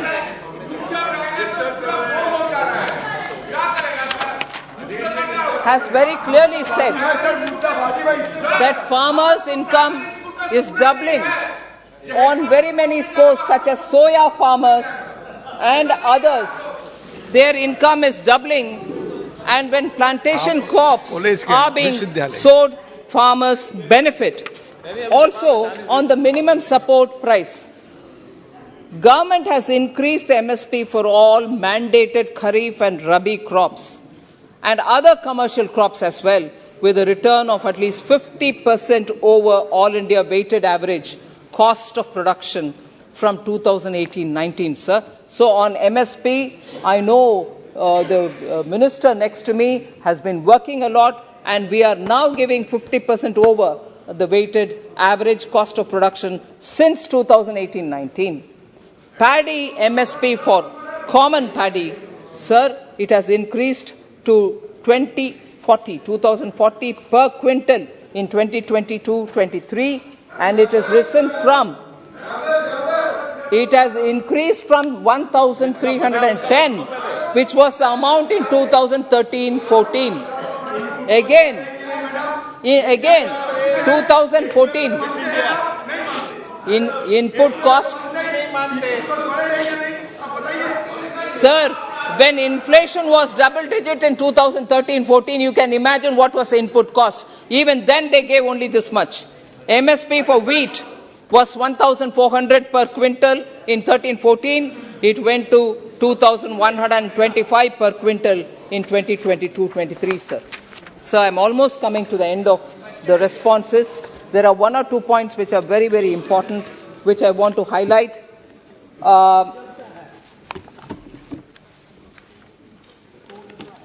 There was this concern for BSNL, sir.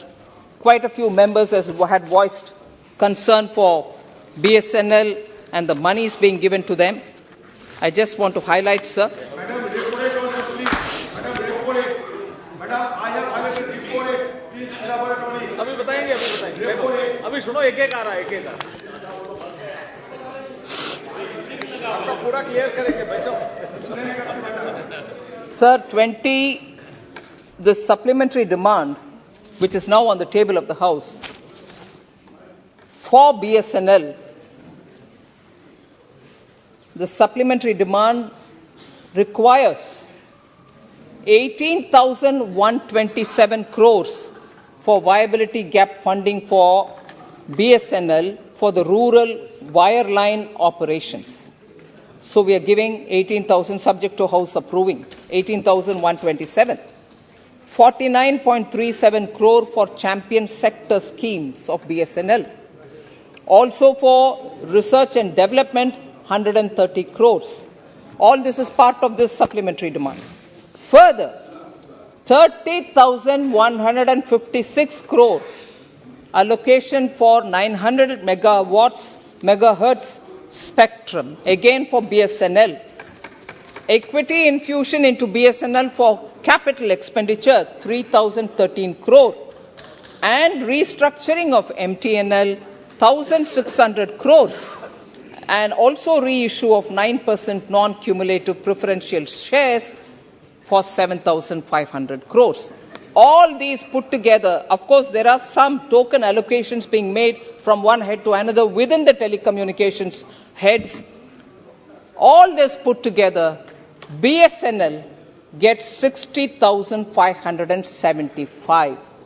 And there was an honorable member who told me and reminded me, you went abroad and said, we will, if necessary, give 5G to all or whoever wants it. Give something for the BSNL. This supplementary demand gives this much, 60,000 for BSNL, for these specific heads.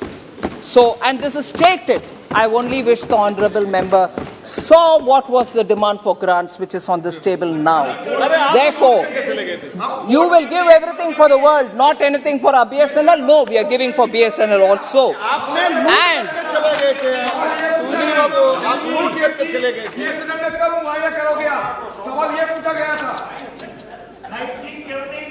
sir, therefore, आप अधीर रंजन जी की टक्कर में मत आओ, बैठ जाओ।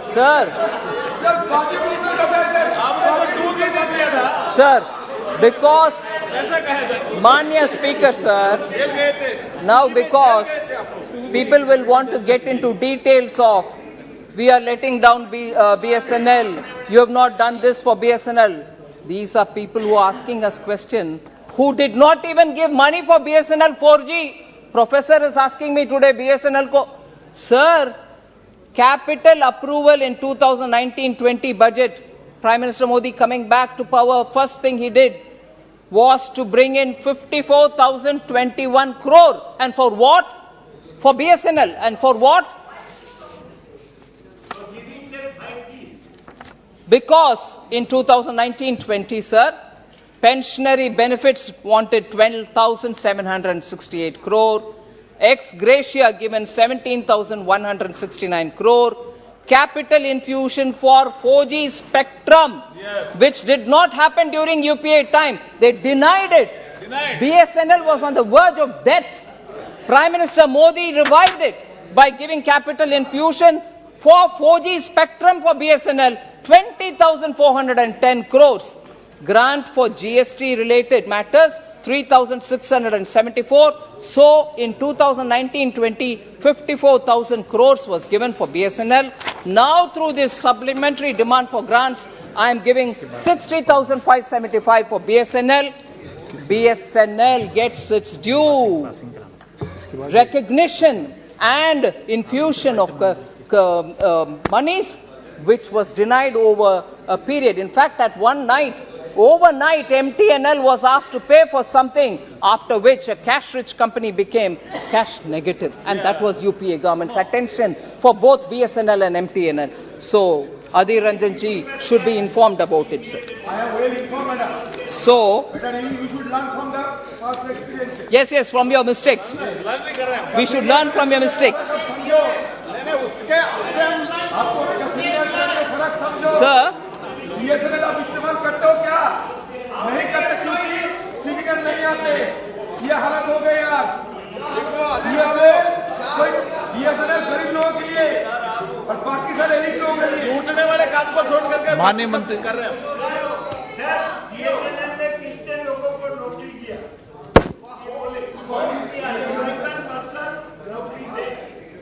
लूटने वाले के साथ बैठे हो. अरे जियो किसने दिया? जियो लूट रहे. जियो किसने दिया? सारे स्पेक्ट्रम किसने दिया? किसको दिया? अब BSNL MTNL को मिला है सुविधा है यार. Sir, about 4G and 5G related matter on the BSNL, sir. In July 2022, the government approved a revival package for BSNL amounting to 1.64 lakh crores. So BSNL gets its funds and the entire 4G stack, financial support by giving financial support for capex for BSNL. It means that we are making BSNL deploy Atmanirbhar 4G technology, and the 4G technology stack, that itself, the projected capital expenditure for BSNL for the next 4 years, government will fund capex to the extent of 22,471 crores for BSNL only, so that their capital infrastructure spending will be good, and this will be a big boost for development and deployment of Atmanirbhar 4G technology, which of course is going to be the foundation on which 5G will get built up. You didn't do 4G, we are doing 4G, and therefore we are giving all the necessary fundamental infrastructure for it. आपने पैसा नहीं दिया ना, इसीलिए नहीं था. 2G में क्या किया? 2G में क्या किया? 2G में लूट लिया. 2G में लूट लिया. सर, अंतिम पॉइंट सर, खत्म कर रही हूँ बिल्कुल. रेपो रेट बताएंगे. हो गया, सब बता दिया.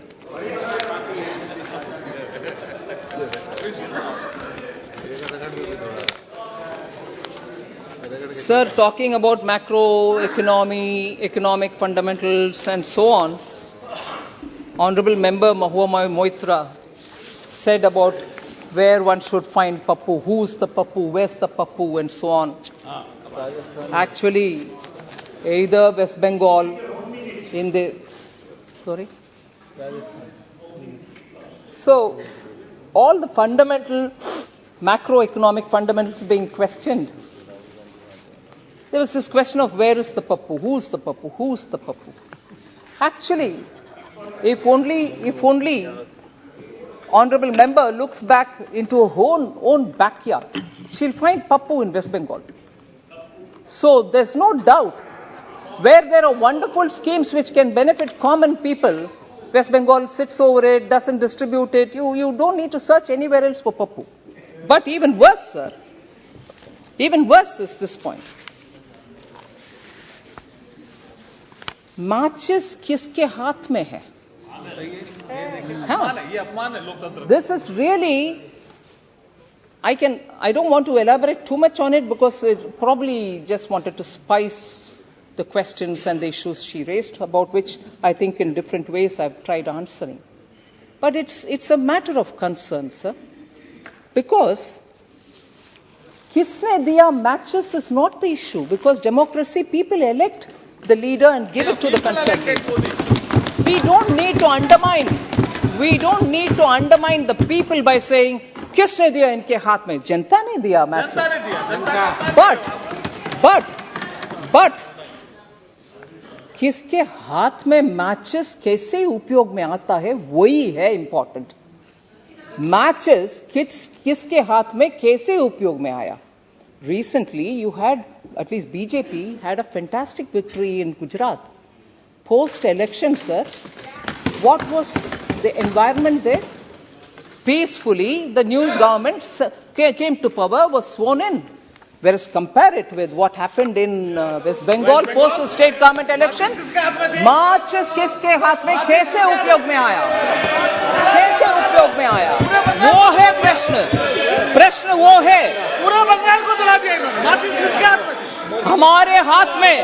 हमारे हाथ में जब माचिस थी, हमने उज्ज्वला दिया, हमने उजाला दिया, हमने पीएम किसान दिया, हमने स्वच्छ भारत अभियान चलाए।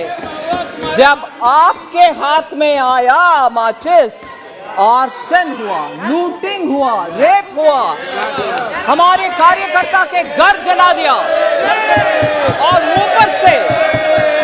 ऊपर से एक केंद्र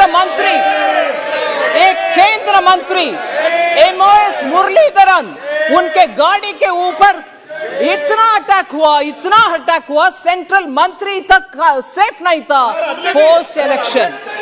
सो मैचेस जेपी नड्डा जी की गाड़ी तो कैंपेन के दौरान, मुरली जी की गाड़ी, MOS के गाड़ी पोस्ट इलेक्शन। सो मैचेस किसके हाथ में कैसे काम आया वो हम समझना चाहिए सर, ऐसे नहीं है बात।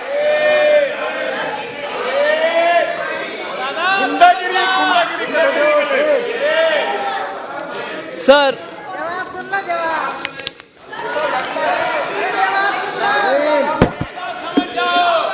लास्टली सर, क्योंकि लीडर ऑफ ऑपोजिशन सर आदिर जी बात करते हैं रेपो रेट, मैं तो मेरा कर्तव्य सर लीडर को जवाब देना, उससे मैं बंद करती हूँ मेरा। सॉरी मेरा गलती है sir, sorry. Leader of the opposition नहीं है, मगर आदिर रंजन जी हमारे लीडर है, इसीलिए सर रेपो रेट बहुत हाई है। It is impacting different sections of the society, ये है उनकी कंसर्न। और उसके सामने उससे पहले ये भी बताया गया, इंडिया इज विटनेसिंग स्टैगफ्लेशन। मैं बहुत ही हम्बली सबमिट करना चाह रही हूँ सर, लीडर है, बहुत वरिष्ठ है, कांग्रेस पार्टी के सीनियर नेता है, और बंगाल में बहुत ही बड़ा है। So I humbly want to submit sir, humbly want to say sir, stagflation होता है जब इकोनॉमी में स्लो डाउन है और हाई इन्फ्लेशन भी है, वो है स्टैगफ्लेशन। भारत में आज डेटा आया, कल भी डेटा आया, मैंने बोल रही हूं CPI 5.88 के नीचे आ गया है, WPI तो 21 मंथ्स में सबसे कम में आ गया है। सो इन्फ्लेशन हाई नहीं है, वो एक बात है। सेकंड, स्लो डाउन नहीं है भैया, पूरे हमारे देश फास्टेस्ट ग्रोइंग इकोनॉमी है सर, कैसे स्लो डाउन? सो स्टैगफ्लेशन के बाद जो आदिर जी उठाया वो बिल्कुल सही नहीं है। Fastest growing, no inflation, lower inflation within the forbearance limit inflation. So ये एक स्पष्टीकरण देना चाहती हूं। लास्ट में सर रेपो रेट, उसके बारे में बहुत प्रश्न पूछ रहे हैं। Repo rate has been very high, historically high during UPA 1 and UPA 2। ये हम रिकॉग्नाइज, हाँ नहीं मेरा जमाना के बात ही कर रही हूँ, सुन लो, सुनिए। सर, हाँ हाँ जरूर, क्यों नहीं। आप sir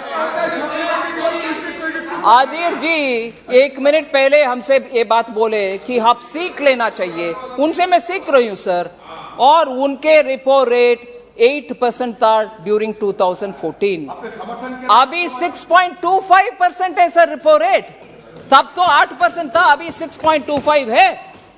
28% higher rates were there during UPA. दूसरा, home loan rates were 10% today, whereas it was उनके समय पर, today it is only 8.40। Repo rate के ऊपर चिंता ना करें आदिर जी। आपके सारे मेंबर चिंता ठीक कर है रही सर, नहीं उसका जवाब मैं दे चुके सर। के बारे में जरूर चिंता करते हैं। आप किसी बाहर वाले को बेकार छोटे मध्यम उद्योगपति को पूछ लीजिए, छोटे छोटे बैंक से जो लोन लेकर काम करता है पूछ लीजिए, कोई सरकार जिन्होंने अपना मकान बनाया बैंक से उधार करके पूछ लीजिए। ठीक है sir. Last 1 line sir, China के साथ हमारे ट्रेड डेफिसिट के ऊपर बहुत सारे लोग चिंता जताए, उसमें मैं बात बोलना चाहिए। ट्रेड डेफिसिट चाइना के साथ 2004-05 में 1.48 बिलियन ही था, और वो 2013-14 के अंदर 36.21 बिलियन US डॉलर्स हुआ, विच इज 2000% से ज्यादा इंक्रीज हुआ तक। मगर अब trade deficit with China has only increased by about 100%, which is 73.31 billion in 21-22। इसीलिए ट्रेड डेफिसिट चाइना के खिलाफ का वाले बात भी मैं डेटा के साथ आपके सामने ही रखना चाह रही हूं। मुझे जवाब देने के लिए मौका दिए, धन्यवाद। अब मैं वर्ष 2022-23 के लिए अनुदानों की अनुपूरक मांगे प्रथम बेज सभा के मतदान के लिए रखता हूं। प्रश्न है कि अनुदानों की अनुपूरक मांगों की सूची के स्तंभ 2 में मांग संख्या 1, 3, 4, 6 से 13, 15 से 21, 23 से 30, 32, 33, 35 से 37, 43 से 56, 58 से 63, 65, 68, 66, 71, 72, 74, 76 से 79, 85 से 89, 91, 93, 95 से 98 और 100 से 112 सामने दर्शाए गए मार्ग शीर्षों के संबंध में 31 मार्च 2023 को समाप्त होने वाले वर्ष के दौरान संधाय के क्रम में होने वाली खर्चों की अदायगी हेतु अनुदानों की अनुपूरक मांगों की सूची स्तंभ 3 में दर्शाई गई राजस्व लेखा तथा पूंजी लेखा संबंधी राशि से अनधिक संबंधित अनुपूरक राशियां भारत की संचित निधि में से राष्ट्रपति को दी जाए। जो इसके पक्ष में हाँ कहें, जो विरोध में ना कहें। मेरे विचार में निर्णय हाँ वालों के पक्ष हुआ। निर्णय हाँ वालों के पक्ष हुआ। वर्ष 22-23 के लिए अनुदानों की अनुपूरक मांगे प्रथम बेच पारित हुई। अब मैं वर्ष 2019 और 20 के लिए अनुदानों की अतिरिक्त मांगों सभा के मतदान के लिए रखता हूं।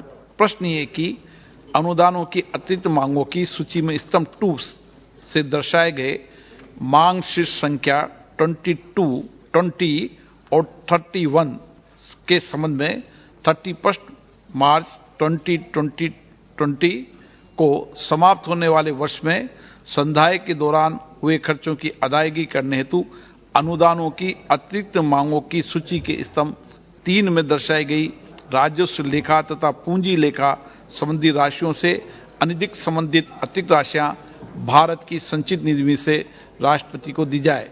जो सदस्य इसके पक्ष में हाँ कहें, जो सदस्य विरोध में ना कहें। मेरे विचार में निर्णय हाँ वालों के पक्ष हुआ। निर्णय हाँ वालों के पक्ष हुआ। वर्ष 2019-20 के लिए अनुदानों की अतिरिक्त मांगे पारित हुई। आइटम नंबर 21, माननीय वित्त मंत्री जी। Authorized payments and appropriation of certain further sums from and out of the Consolidated Fund of India for the services of financial year 22-23. प्रश्न है कि विधेयक को पुनर्स्थापित करने की अनुमति प्रदान की जाए। जो सदस्य इसके पक्ष में हाँ कहें, जो सदस्य विरोध में ना कहें। मेरे विचार में निर्णय हाँ वालों के पक्ष में, हाँ वालों के पक्ष में। माननीय मंत्री जी, अब विधेयक को पुनर्स्थापित करें। Introduce the bill, sir. Item number 25, माननीय मंत्री जी, आइटम नंबर 25।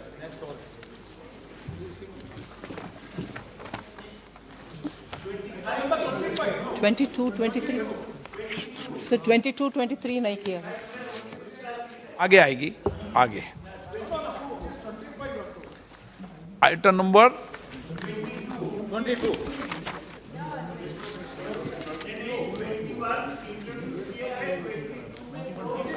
आइटम, एक minute, item number 22। Sir, I rise to move that the bill to authorize payment and appropriation of certain further sums from and out of the Consolidated Fund of India for the services of the financial year 22-23 be taken into consideration. प्रश्न है कि विधेयक पर विचार किया जाए।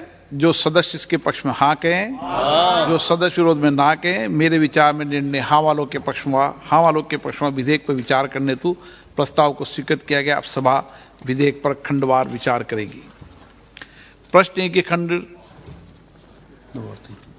2 और 3 विधेयक का अंग बने। जो सदस्य इसके पक्ष में हाँ कहें, जो सदस्य विरोध में ना कहें।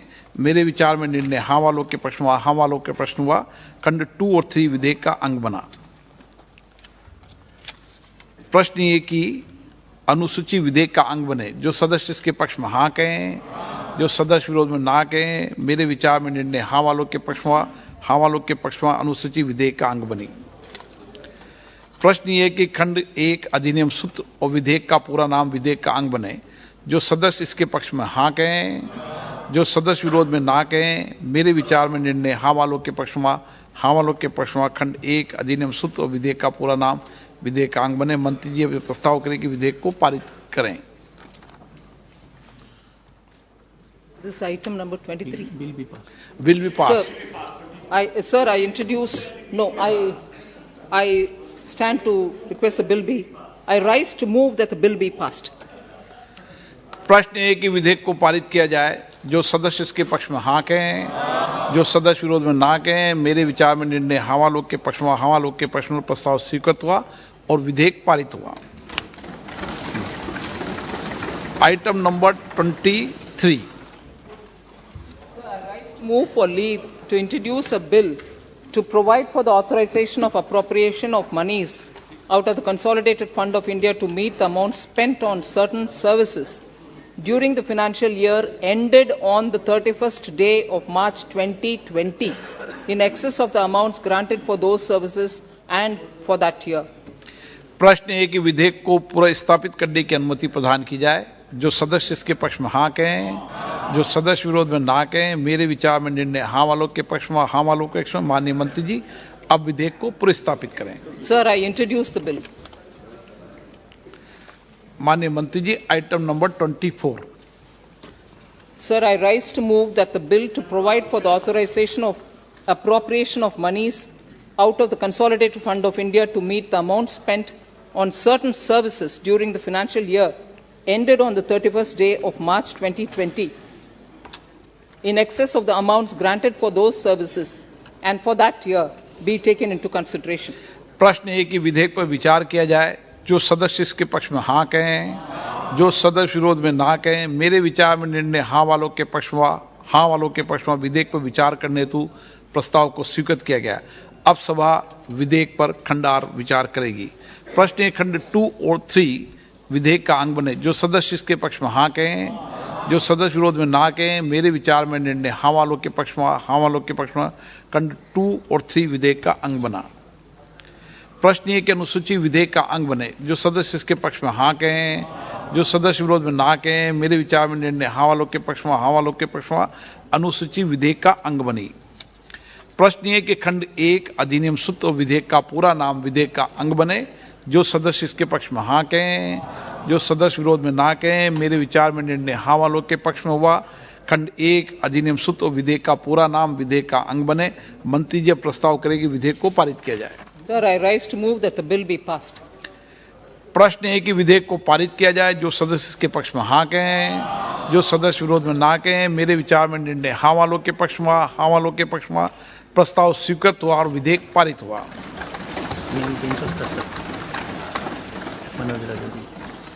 377 श्री मनोज राजौरिया जी।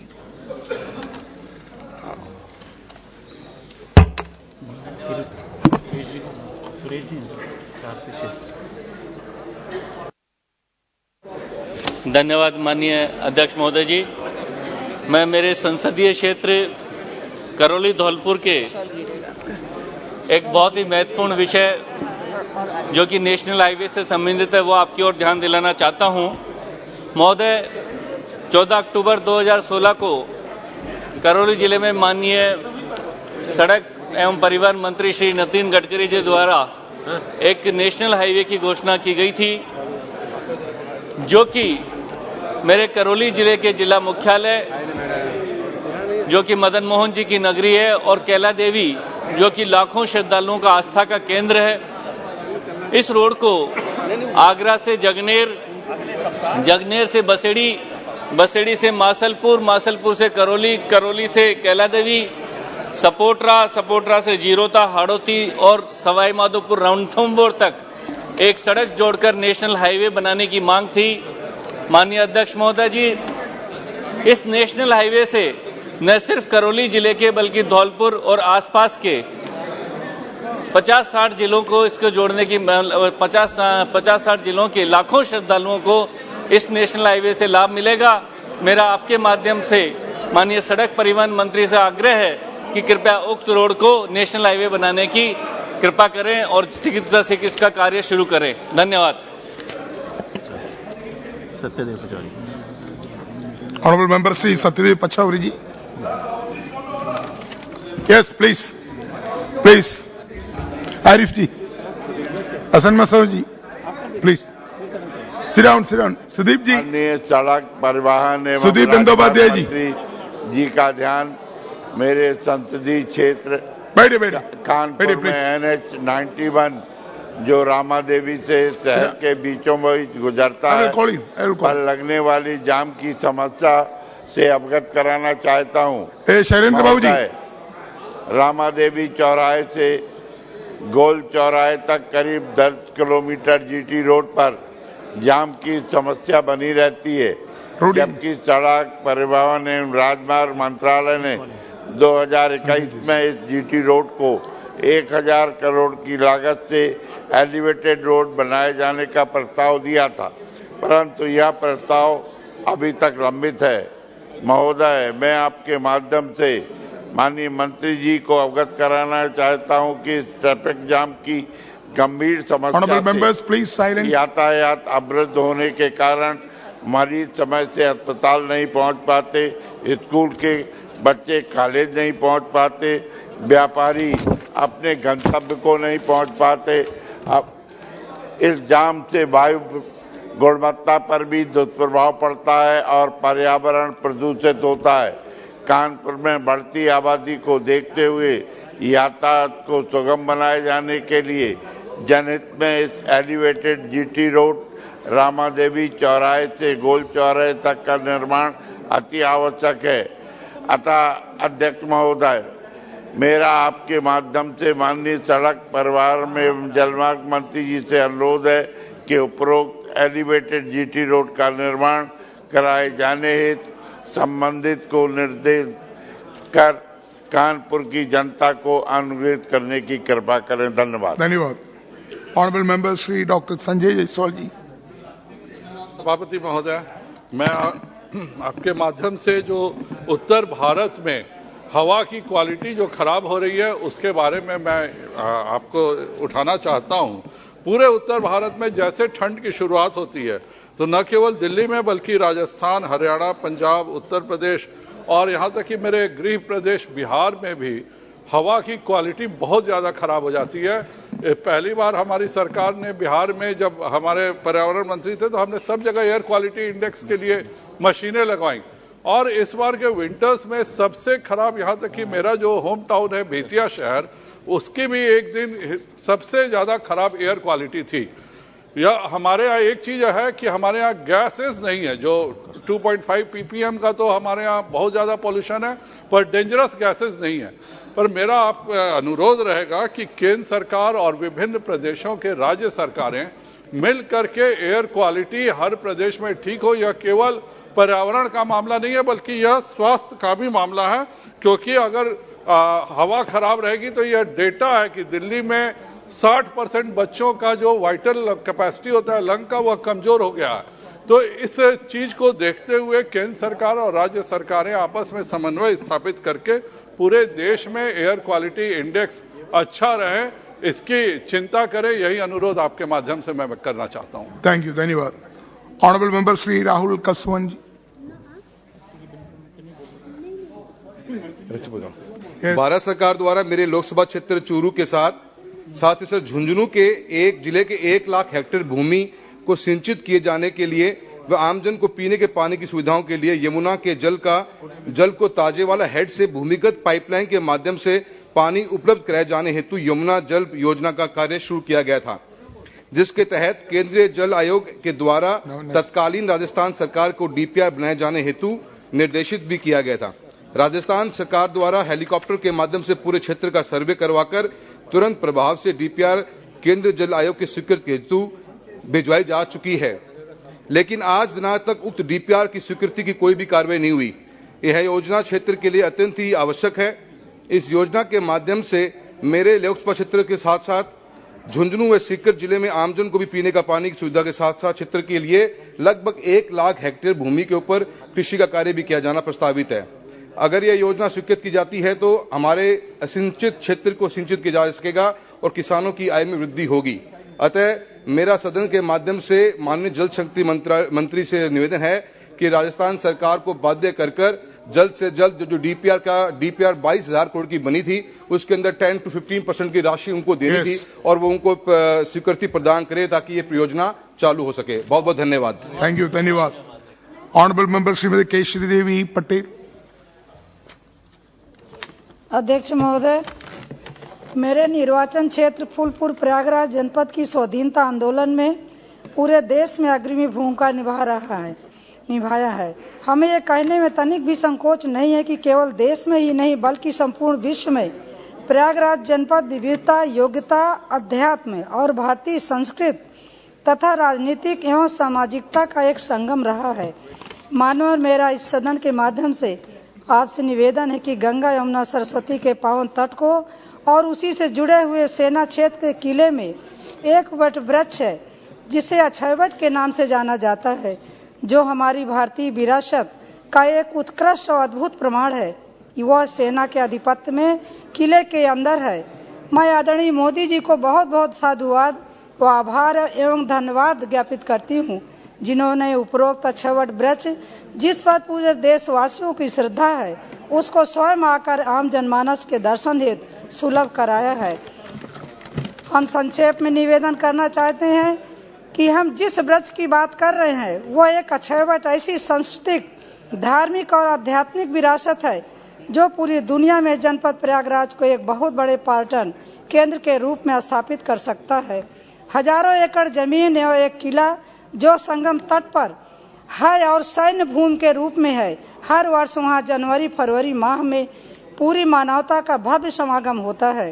प्रतिवर्ष होने वाले माघ मेला, 6 वर्ष पर होने वाले अर्ध कुंभ एवं 12 वर्ष पर होने वाले महाकुंभ में करोड़ों की संख्या में देश विदेश से श्रद्धालु और पर्यटक यहाँ आते हैं।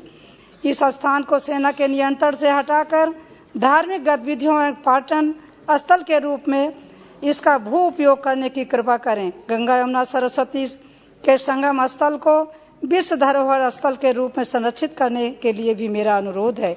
किले को आगरा के किले की तरह सेना के आधिपत्य से हटाकर आम जनता को सुलभ करा दिया जाए ताकि उस क्षेत्र को पर्यटक क्षेत्र के रूप में विकसित किया जाए। धन्यवाद। धन्यवाद। Thank you. Honourable member Shri Benny Behanan. Thank you, Mr. Chairman. Sir, the main railway station in my constituency is Alvai, Angamali, Chalakudi. These are all nearby stations to the international airport, Cochin International Airport. And this station have about 50,000 to 20,000 passengers on a daily basis.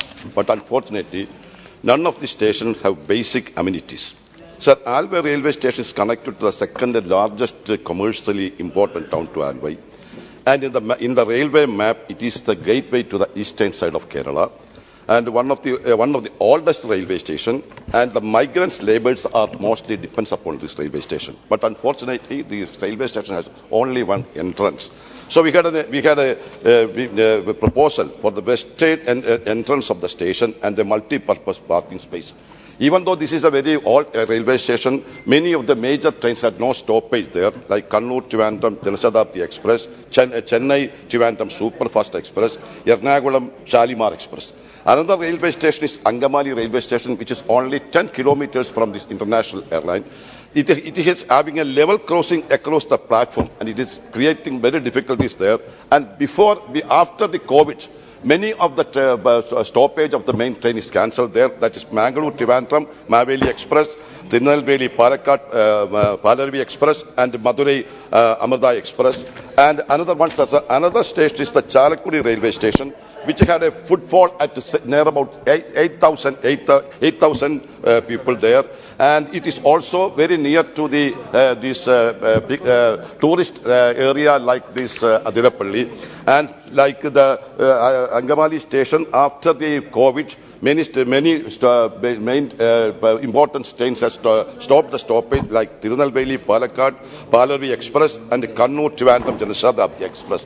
So, and one thing, even though these stations had more than four platforms, most of them has no roofing. So my humble submission that all the railway stations require a roofing on the platform, and please allow all the trains which are after the COVID, the major trains are stopped there. Please allow all the trains and exit.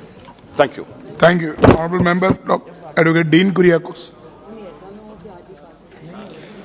Respected Sir, since the inception of 17th Loksabha, I have been attempting to draw the attention of the government on depressing trends in the price of agricultural products like natural rubber, cardamom, pepper, etc.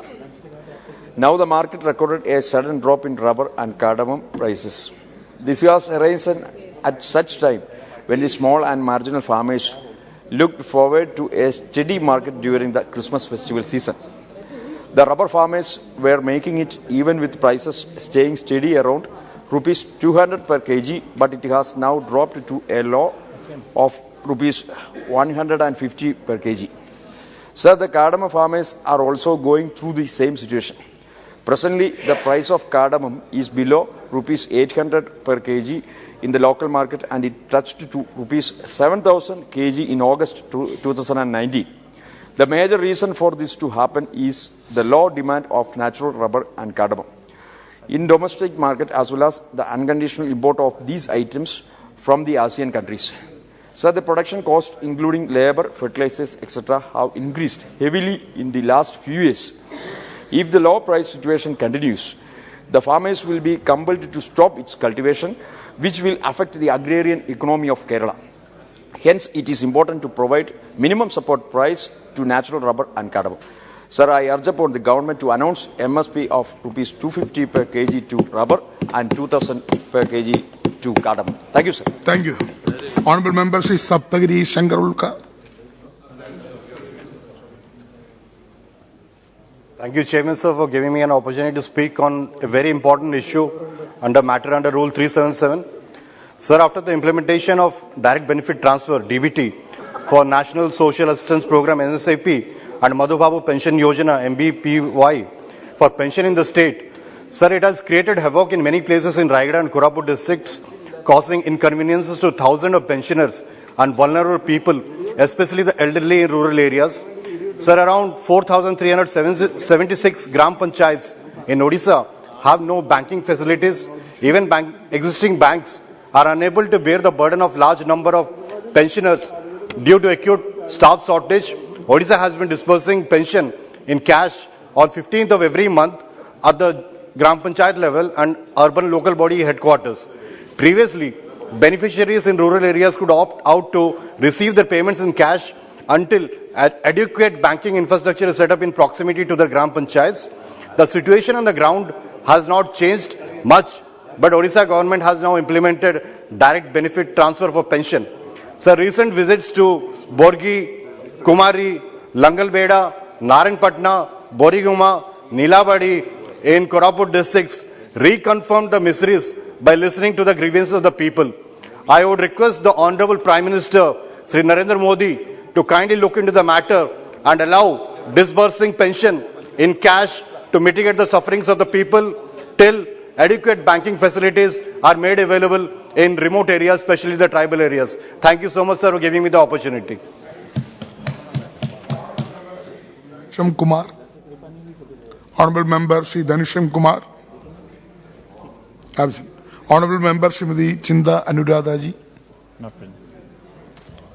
Honorable Member Sri K. Raghuram Krishnaraj ji. Thank you, Chairman, sir. This is to the Education Minister. I would like to draw the attention of the Honorable Minister of Education for establishment of a new Kendriya Vidyalaya in Narsapuram, Loksabha constituency of Andhra Pradesh, which is my constituency.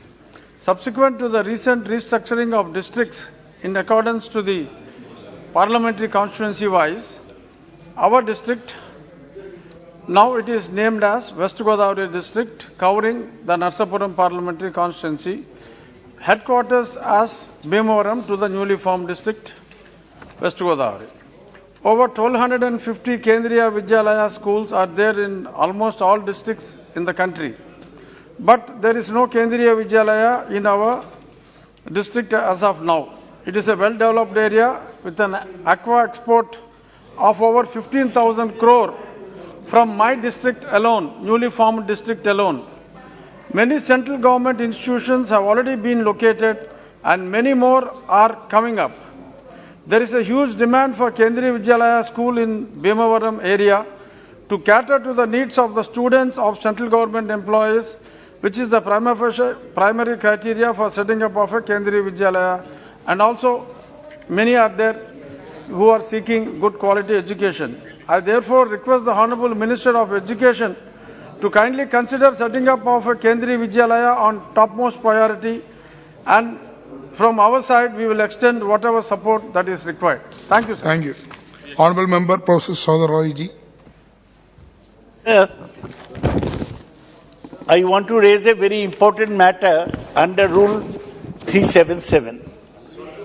Very recently there were clashes between Indian and Chinese soldiers of the PLA in Tawang in Arunachal Pradesh. Chinese army is making aggressive moves along the line of actual control in Arunachal Pradesh and Sikkim, and trying to alter the status quo in Ladakh, and had intensified patrolling along the undemarcated eastern frontier and began reinforcing military posts and infrastructure. Chinese army, the PLA, making China illegally occupying approximately 38,000 square kilometers of Indian territory in Ladakh and Arunachal Pradesh. This increasing deployment of Chinese troops closer to the border of eastern sector is alarming. They have also been deploying additional military assets, besides showing aggressive intent and increasing patrolling. We know that 20 Indian soldiers were killed in Galwan Valley in Ladakh by the Chinese under the so-called China-Pakistan boundary agreement signed in 1963. Pakistan illegally ceded 5,180 square kilometers of Indian territory in Shakskam Valley from areas illegally occupied by Pakistan in the Indian territory of Ladakh to China.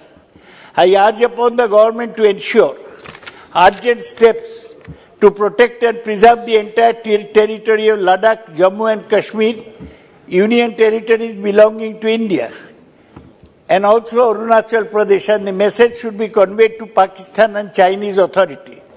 India has to keep a careful and specific attention to the improvement of infrastructure in the development of border areas in order to facilitate the economic development of these areas and also to meet the country's strategic and security requirement. The government is avoiding a discussion on the Chinese aggression in the Loksabha. The Raksha Mantri issued a statement and there was no discussion. We demand full discussion on the Chinese threat, Chinese occupation in the House, as was allowed by Jawaharlal Nehru after the Chinese aggression in 1962. Sir, I want a discussion in this House. No minister is present here. It's a matter of national importance. And they are avoiding discussion. You should also participate in the discussion. Already you they read are avoiding a discussion on Kashmir. Sauraji, already you read your text. Now you can see it. Honourable Member Srirangappa Barneji. Nothing else is going on record. No, nothing going on record. Nothing else. No. Nothing going on. Already you read your text. 377 के अधीन Nothing going on road. Only his text. जुड़ने वाला एक महत्वपूर्ण Whatever he read, that only going. Pune से मुंबई तक जाने वाली सिंहगढ़ एक्सप्रेस 11,009, 11,010 को 14/3/2020 से नए LHB को कोच में परिवर्तित किया था। इस समय सिंहगढ़ एक्सप्रेस की बोगी संख्या 19 थी, जिसे कम करके 16 बोगी की गई और नई LHB कोच में सीट संख्या 1908 से घटाकर 18 हो गई। इस दौरान कोविड-19 महामारी के कारण 23/3/2020 से संपूर्ण भारत देश में लॉकडाउन के कारण सभी मेल एक्सप्रेस तथा लोकल ट्रेन सुविधा बंद की गई थी। अब सिंहगढ़ एक्सप्रेस में जनरल टिकट की सुविधा फिर से शुरू की गई है, लेकिन यह सुविधा देते समय सिंहगढ़ एक्सप्रेस की फिर से 2 बोगी घटाकर अभी सिर्फ 14 बोगी कर दी गई है, जबकि बोगी की संख्या कम होने से सीटों की संख्या भी घटकर 1300 हो गई है। इन 2 बोगी के कम होने के कारण पुणे मुंबई और मुंबई पुणे यात्रा करने वाले सभी यात्रियों को भारी मुश्किलों का सामना करना पड़ता है।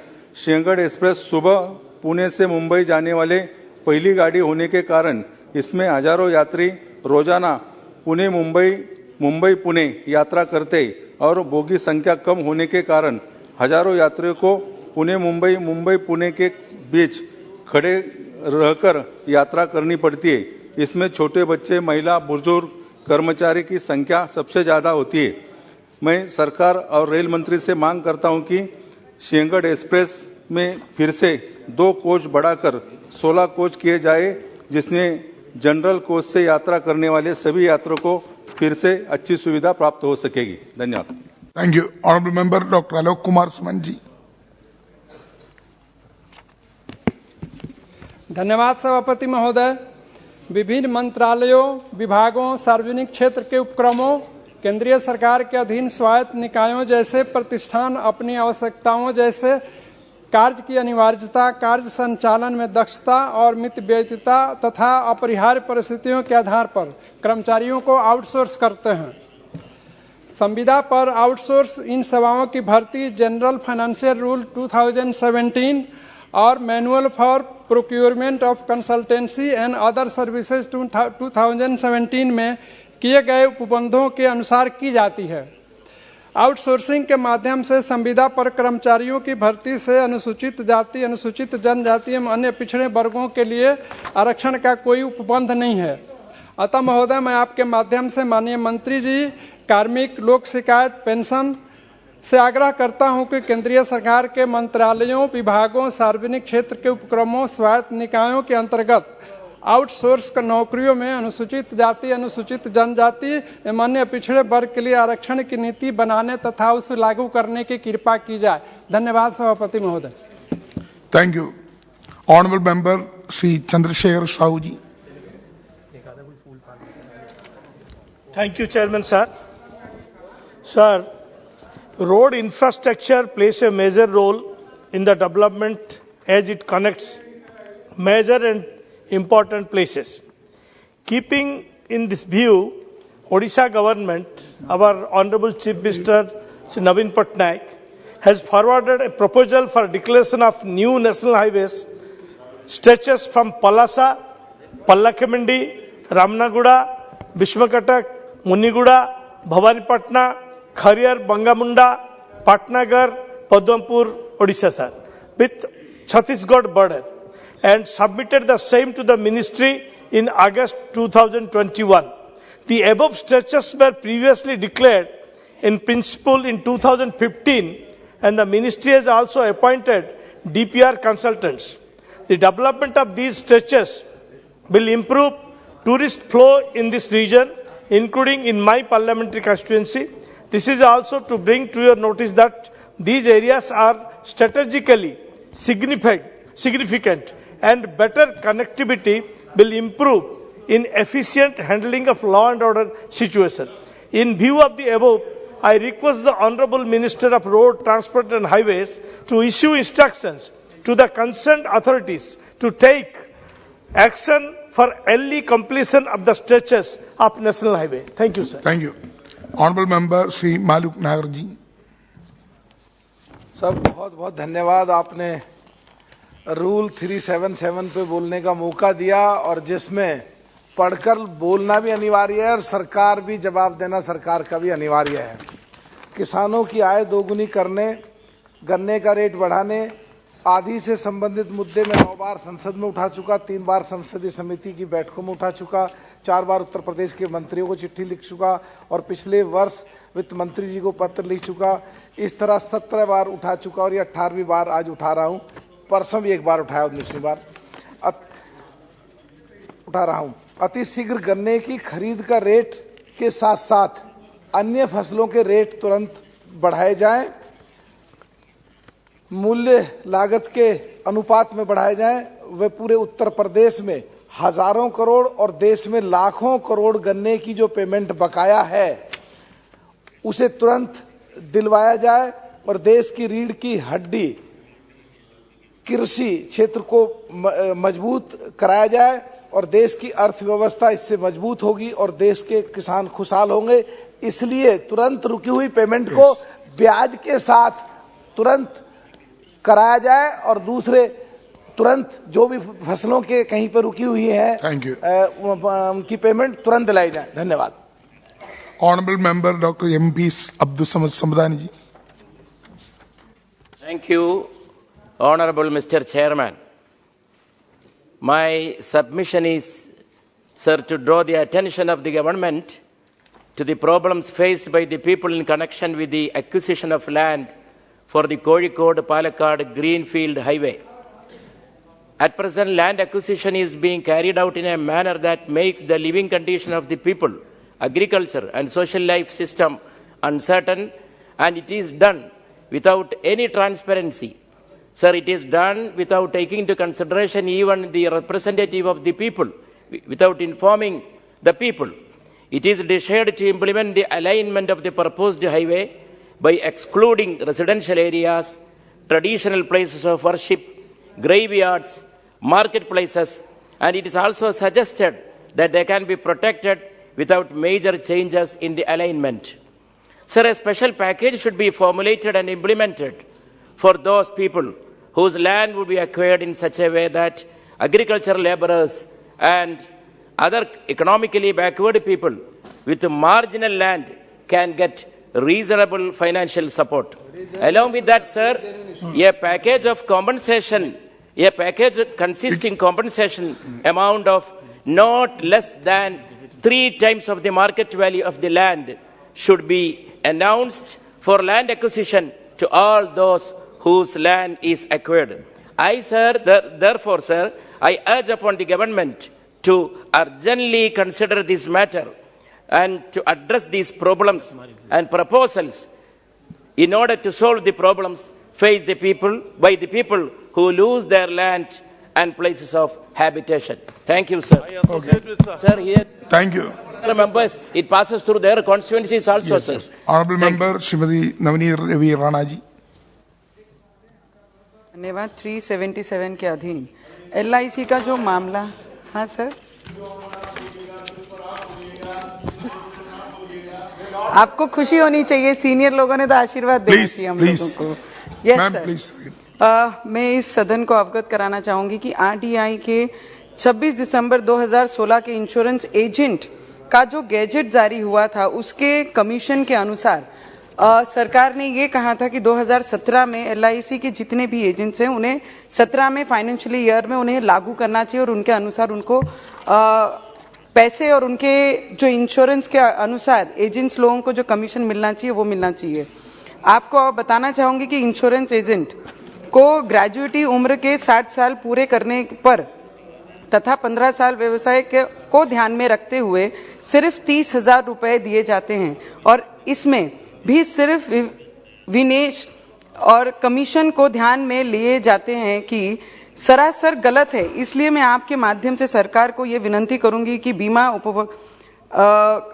जो हमारे एजेंट्स हैं उनको ग्रेजुएटी 20 लाख रुपए तथा बढ़ाकर दिए जाने चाहिए। यदि बीमा इंश्योरेंस एजेंट 25 से 30 साल अपनी सेवा देते हैं यानी एलआईसी में कार्य करते हैं तो पूरे साल की सेवा ध्यान में लेते हुए इंश्योरेंस एजेंट्स को मिलने वाला फॉर्म नंबर 16 के अनुसार पूरी आय को ध्यान में लेकर ग्रेजुएटी का भी पैसा मिलना चाहिए। इंश्योरेंस एजेंट क्लब मेंबर जो उनके हस्बैंड और वाइफ को दिए जाते हैं sir, it is very I know उनके पूरी फैमिली को इसमें इन्वॉल्व करना चाहिए sir. Rule under 377 only allowed to read the text, no any other matter. Thank you sir, thank you. You can read this. You already okay. Item number 25, the Constitution Scheduled Tribes Order, Second Amendment Bill 2022. Honorable Minister. सभापति जी, तमिलनाडु राज्य के संबंध में संविधान अनुसूचित जनजातीय आदेश दूसरा संशोधन विधेयक 2022 को विचार में लाया जाए, जिसमें राज्य के अनुसूचित जनजातियों की सूची में निम्नलिखित बदलाव किए जाने का प्रस्ताव है। तमिलनाडु राज्य के अनुसूचित जनजातियों की सूची में प्रविष्ट संख्या 37 में नारी कुर्बन कुरुविकाकरण समुदाय को शामिल करना है। ओके, ऑनरेबल मेंबर श्री जय Kumar ji.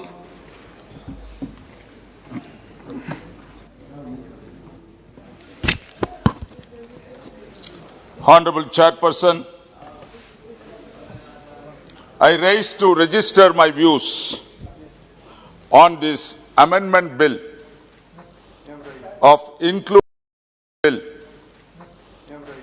including a couple of communities in the schedule of the Constitution to enable them to get facilities and to have advancement in their life. Sir, I recall that a similar bill was there on April 5, 2022, this year itself. Then I spoke on that bill also. Then I mentioned that a few more communities, including these two communities, a few more communities also to be included in that bill.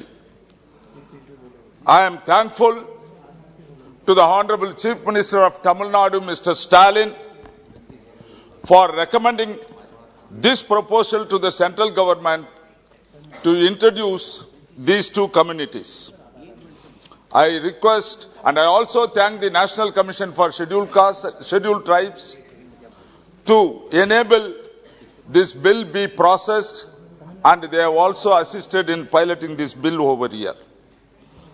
Sir, while the Honorable Minister for Tribal Affairs moved the bill, even last time also when he moved the bill, I mentioned certain points, particularly regarding the financial angle of this bill.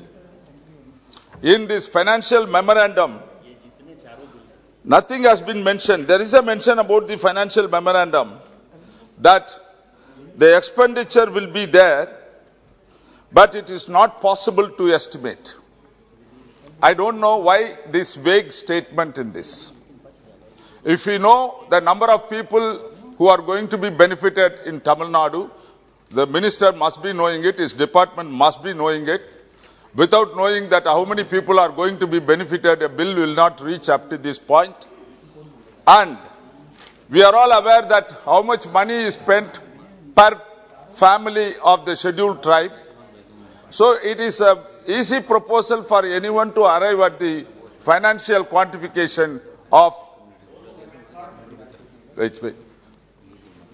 financial quantification of this, but it is very vague, and this should be taken into account properly. Sir, I wish to mention that there is a guideline from Niti Aayog that what formula or what method to be followed in allotting funds for the scheduled castes and scheduled tribes. I do not know, even in this current budget, that formula has not been adopted, and therefore the reduction in the budget is very astonishing. And if you see and quantify it, for scheduled castes, 40,634 crores has been reduced by not following the Niti Aayog guidelines.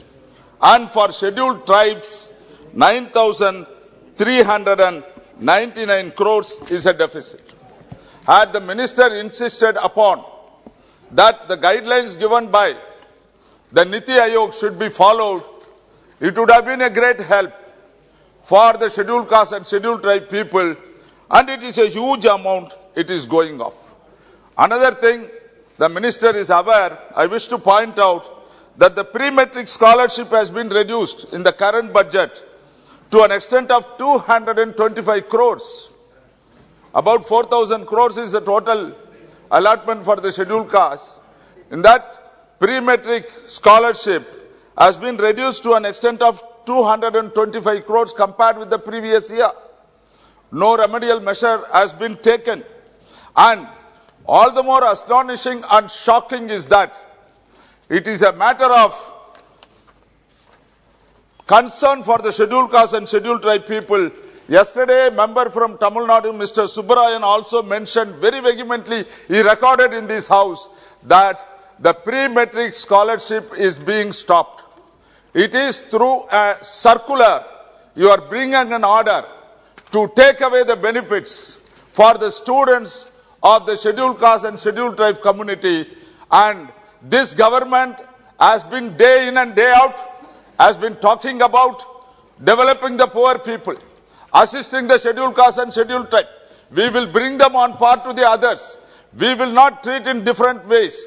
But here, behind the screen, what you are doing, you are stopping the pre-metric scholarship, which is very essential, to buy rubber and pencil, to buy their clothing, to have some excursion to go here and there for these tribal people and for the scheduled caste people. This small amount is being stopped. In which way it is correct, what the minister is going to say, what the minister is going to provide an alternative to the pre-metric scholarship, which this government is mercilessly stopping it. And the other thing is that the national fellowship, here again under that heading, 127 crores has been reduced when compared to the last year budget. No remedial measure has been taken. I have not seen any plus in financial allotment for the scheduled caste and scheduled tribe people. It is only negative. Why this is happening? Why the minister is not putting his foot down and tell the finance minister that a proportional amount is to be provided for these people? And I request the Honorable Minister to look into this matter. And there is another heading, Speakers up, Manrega. Manrega for which category of the people this has been segmented? Who are all the main beneficiaries in this? Who are the wage laborers? Who are the daily wage earners? These are all the people to be benefited under Manrega. Normally the Manrega beneficiaries are below poverty line, who could not get even daily employment. To substitute that daily employment during the half-farm season, this Manrega used to be used. What this government is doing, in the last budget, this government has reduced straight away 25,000 crores in Manrega cut off. Today I am a bit pleased. When the finance minister was speaking over here, she mentioned that as against the reduction of 25,000 crores, some about 16,400 crores has been added. Good sense prevailed.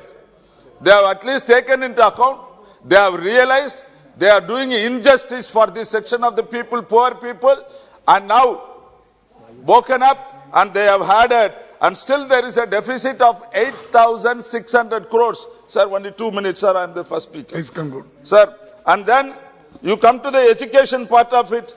What is the education part of the scheduled tribes? 48.2% enrolled, and of which 31.3% getting dropped. 48.2%, of which 31.3% getting dropped before 8th class. That means only 16.9% teachers reaches the 8th class. Minister should take some remedial measures to see that the dropout is reduced. In 2016 and 20, admission of scheduled caste and scheduled tribe was 23% in the centrally funded institutions. Now it has gone down very badly. You have brought in Ekaleva schools to be appreciated. Residential schools named after Ekaleva, mainly to take care of the scheduled tribe people, because Ekaleva believed to be a scheduled tribe. But what is happening in that? About 400 schools you have established. Of the 400 schools, there is no regular staff is available. And finally, you have woken up and you have appointed in 378 schools 44,000 people, sir. Speaker, sir, 1 minute. 4,000 people. And of the 4,000 people you have appointed, only 70%, all the 70% are non-regular staff on contract basis. Why it is a school established? You should go for a permanent employment for the teachers, and I am sure that the minister will take up this. In even atrocities is increasing on the scheduled caste and scheduled tribe in 2018 and 19. I don't want to make that time. And this is because there is no effective control of the scheduled caste commission and scheduled tribe commission in this particular thing. The health of the scheduled caste people is scheduled tribe people is far low.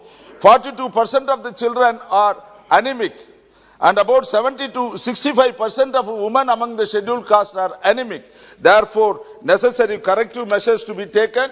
Sir, I am happy to accept the bill to be passed in the House. I support this bill, and it is good. This Narikurava means the fox catchers. Yes. And Narikurava, and the other one is Kurivikar.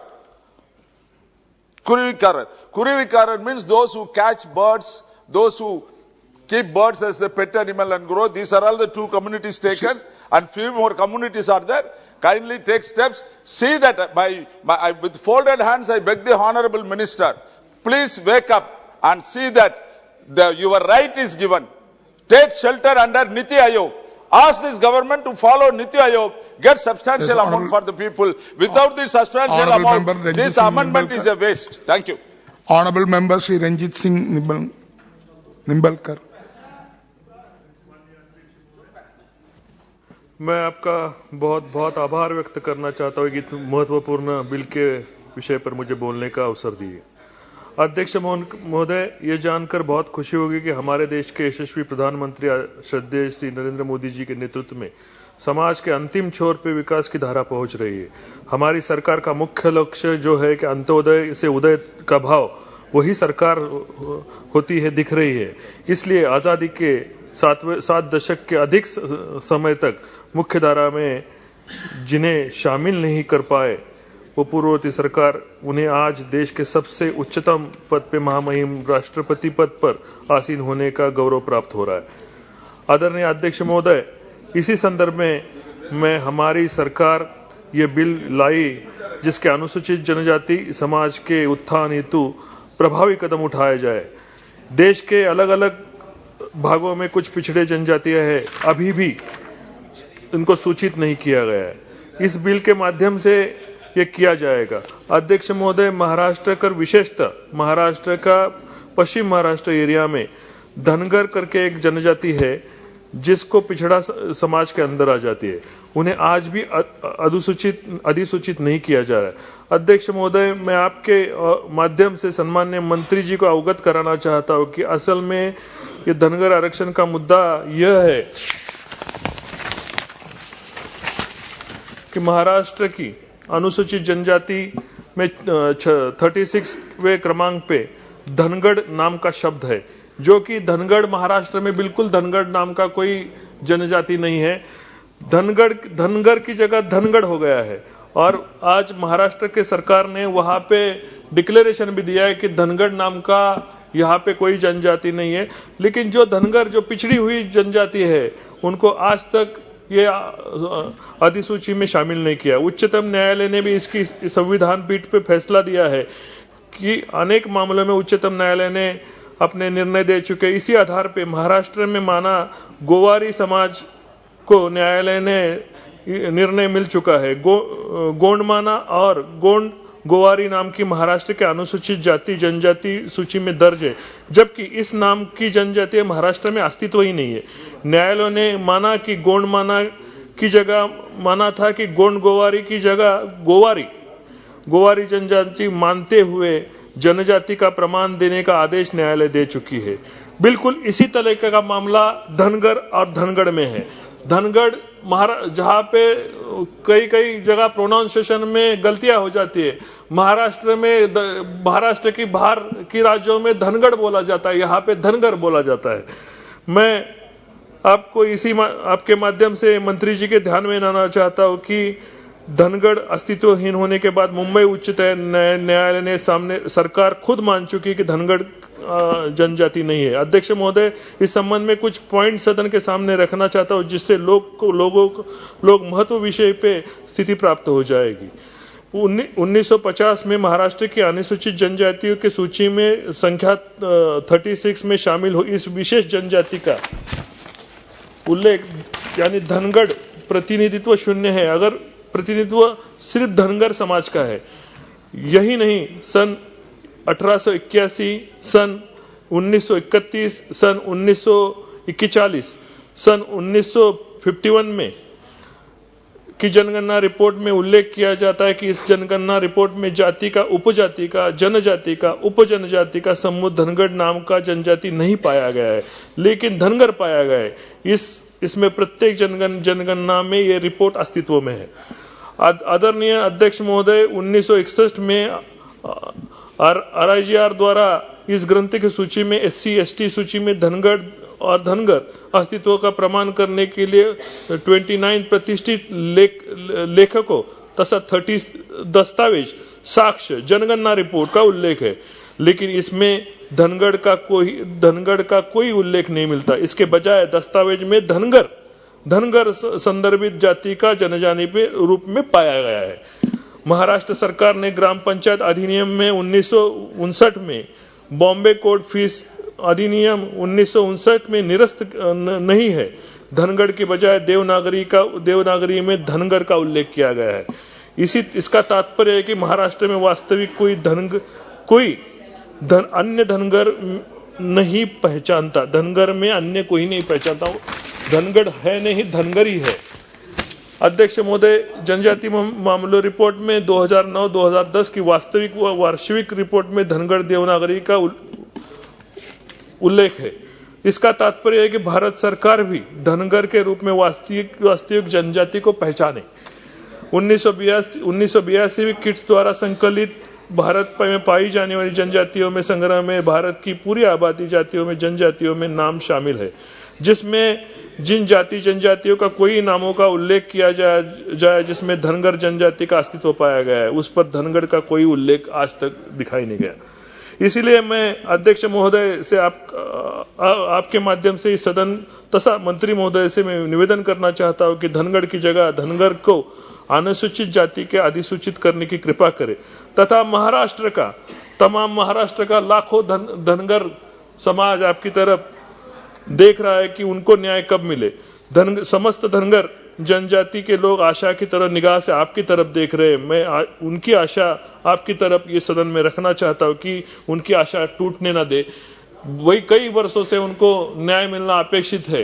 मैं आदरणीय मंत्री जी को उनका ध्यान आकर्षित करना चाहता हूं कि मेरे महाराष्ट्र के गरीब धनगर समाज को धनगढ़ की जगह अधिसूचित करके हमारे ऊपर कृपा करें। जय हिंद, जय Maharashtra. Thank you. Honourable member Shri D Devikumar ji. மாண்புமிகு மக்களவைத் தலைவர் அவர்களே, வரலாற்று சிறப்பு வாய்ந்த இந்த அரசியலமைப்பு சட்ட திருத்த தீர்மானத்தின் மீது பேச வாய்ப்பளித்தமைக்கு நன்றி. இந்தியா சுதந்திரமடைந்து 75வது ஆண்டில் இந்த பழங்குடி மக்களுக்கு ஒரு விடிவு காலம் பிறந்திருக்கிறது. 1964ஆம் ஆண்டிலேயே நரிக்குறவர்களை பழங்குடியினர் பட்டியலில் சேர்க்க வேண்டும் என்று தமிழ்நாடு அரசு பரிந்துரை செய்தது.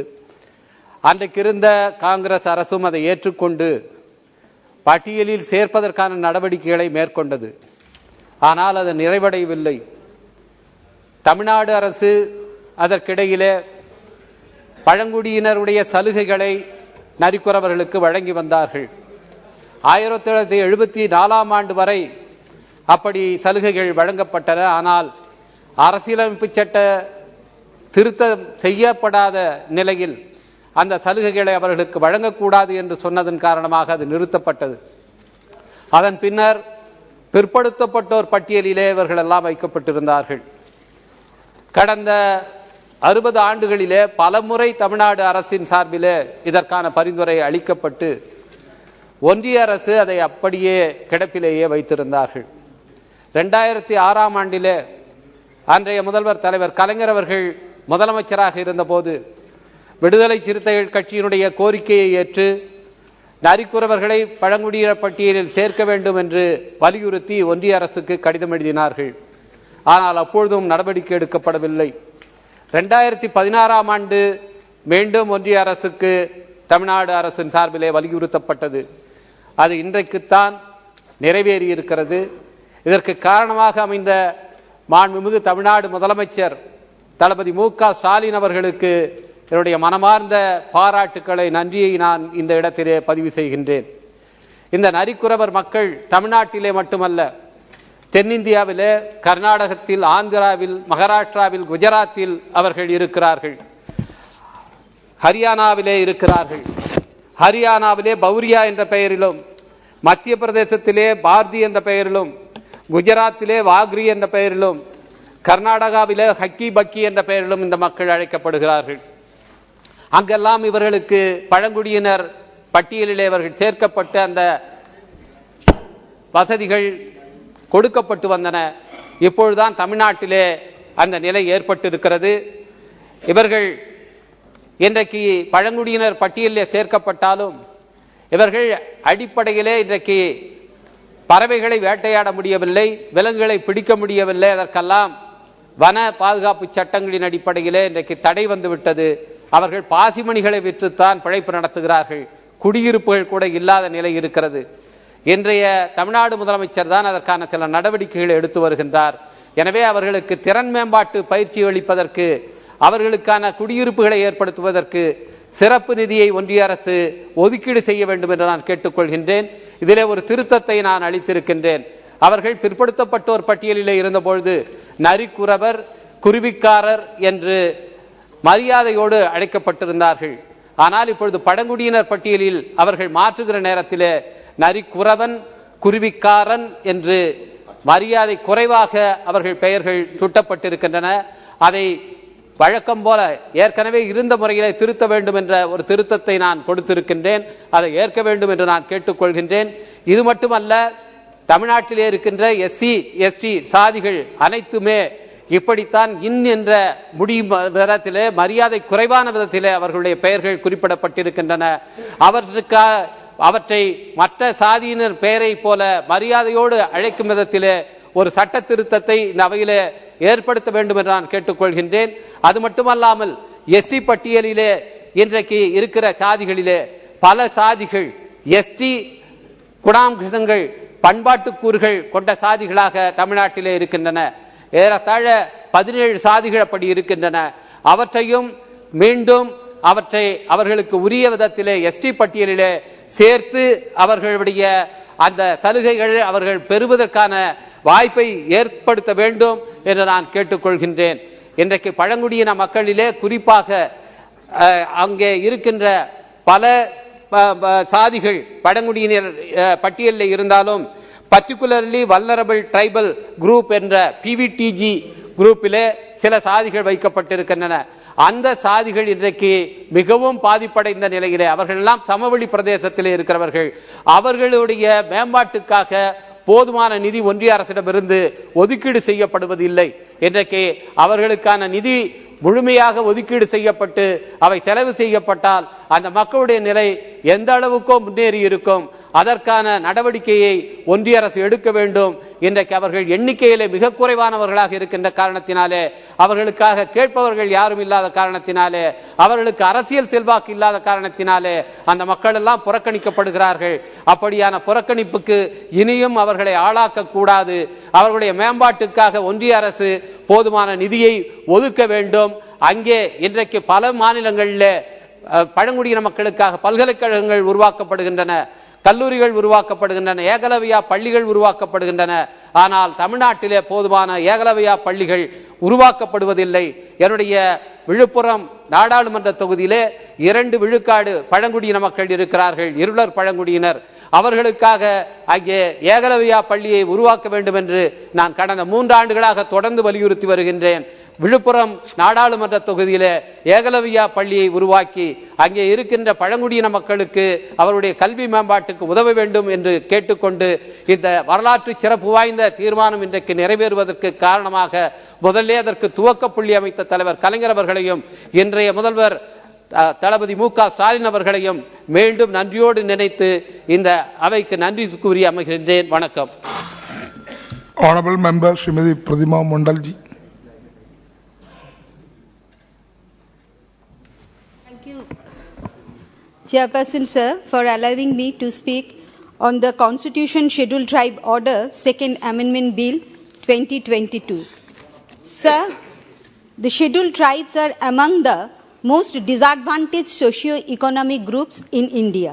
They have been facing problems since colonial India to the present time. The tribal population of the country, as per 2011 census report, is 10.43 crore, constituting 8.6% of the total population. 89.97% of them live in rural areas and 10.03% in urban areas. Inclusion of more tribes into the list of scheduled tribes is surely a welcoming step. And for this, I would like to acknowledge the efforts and thank the researchers working in the sphere of the legislative procedure of the central government. But this is just step 1. Inclusion is just the beginning. There is a long way that has to be covered to benefit the indigenous people in reality. Sir, the bill seeks to include Narikoravan and Kurivikaran tribes of Tamil Nadu. Kuruvikaran. Yes. Tribes of Tamil Nadu into the list of scheduled tribes. This has been a much awaited step and I support the decision of the government. Here I would like to put forth that the Narikoravarans are a semi-nomadic tribes originating in northern India before migrating south to Tamil Nadu about half a millennia ago. They have lived dire poverty. They have lived a dire poverty and making and selling beads and small ornaments in the local market. The literacy level among these both these tribal groups have been extremely low, and due to lack of knowledge and extremely low income, the cycle of poverty is continuing generation after generation. Thus, the need of the hour is to provide the youth a platform for free education and skill development in order to help in their upliftment and better future. Sir, inequality is the most prominent disadvantage witnessed among the scheduled tribes of India. That too in every step, beginning from birth to reaching the pinnacle of careers. And at every step they face challenges. There is a lack of proper health center in areas inhabited by scheduled tribe, and thus there is a higher infant and maternal mortality rate amongst them.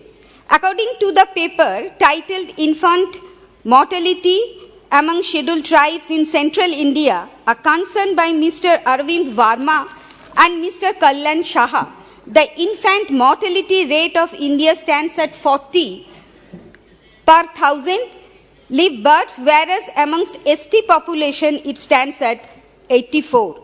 This is horrifying picture. In states like Madhya Pradesh, Rajasthan, Chhattisgarh, the figure is beyond 100. So has the government looked at this disparity and tried to resolve the situation? I agree that an overnight change is not possible in this sphere, but in something like appointment by the governments, quick steps can obviously be taken. Thousands of posts are lying vacant in diverse branches, but ST and SC people are not employed. The amount allocated for their upliftment are lying either unutilized or diverted in other areas. And the member representing scheduled caste and scheduled tribe population in the Supreme Court of India is next to nil. So it seems that with every step forward, we are actually taking a long stride backward. These needs an immediate attention of the government, coupled with willingness to uplift this society. So, forest resources are one of the major resources of livelihood for the scheduled tribes. But due to government action, these are being taken away from them. As many as 150,000 applications for individual forest rights in a single state like Odisha have been rejected without any reason. So, not just that, the indigenous people have no say in the matter related to their forest right. The government has taken the matter solely in his own hand. Thus, changes brought about in laws and rules are harming the people instead of helping them. Sir, the Narikovarans share religious, cultural and political characteristics with many of the Roma groups in Europe, as they are traditionally the Narikovarans are hunters, as their name means fox or jackal hunters, but since hunting was outlawed in the country, these people have been pushed into depths of poverty. Due to this, education is a big problem of the community. Only a small number of children have the opportunity for education in the medium of their mother tongue. Again, majority of the students drop out of school. Please. Low-level school learning, children not only because of household or personal reason, but also because of lack of government's efforts. Thus, main thrust area again should be on spreading education. The vulnerability of the tribal community in India make them solely dependent on government services in order to lead a human life, thus making it imperative for a public policy shift. Sir, I would like to put forth that the government of West Bengal, under the leadership of our Honorable Chief Minister Mamata Bandyopadhyay, has launched a unique scheme named Oikosri and Oasis. It is a scholarship program, and to uplift the SC/ST students for their higher education. And not only that, sir, under the scheme Joy, Honorable Member Gurumurthy. Sir, 1 minute. Tapushili Bondhu and Joy Johar, Government of West Bengal is providing 1,000 rupees at the age of 60 of the SC/ST people. And sir, West Bengal, government of West Bengal has sent a proposal for inclusion of 11 tribal groups in the list of scheduled tribes. That is the Khash, Bhujel, and Nawar and many others. So I would like to request the Honorable Minister to look into the matter and take immediate step for inclusion of these tribes in your list. And sir, finally, I would like to conclude by saying 2 lines of the Bishop Kavi Rabindranath Thakur that Jare tumi niche phalo, she tomare badhi beje niche, poschate rekhecho jare, she tomare poschate taniche. Thank you, sir. Thank you. Yeah, Honorable Member Gurumurthy. Thank you, Honorable Chairman, sir, for giving me this opportunity to speak on Constitution Scheduled Tribes Order, Second Amendment Bill 2022. Ever Elvin, the architect of NIFA and defender of Indian tribal people beloved, integration was not possible without political and spiritual equality. This is the sole and purview of provisions towards tribal heritage in the Constitution drafted by Dr. B.R. Ambedkar, and something that should guide our future course of action. In this sense, the bill taken up for discussion today provides for the inclusion of Narikkorvan along with Kurivikaran communities in the list of scheduled tribes in respect of the state of Tamil Nadu. In Tamil Nadu, according to an NGO survey in 2009, among Narikkorvan, there are 8,280 families having population of about 40,000 people. The name Narikkorvar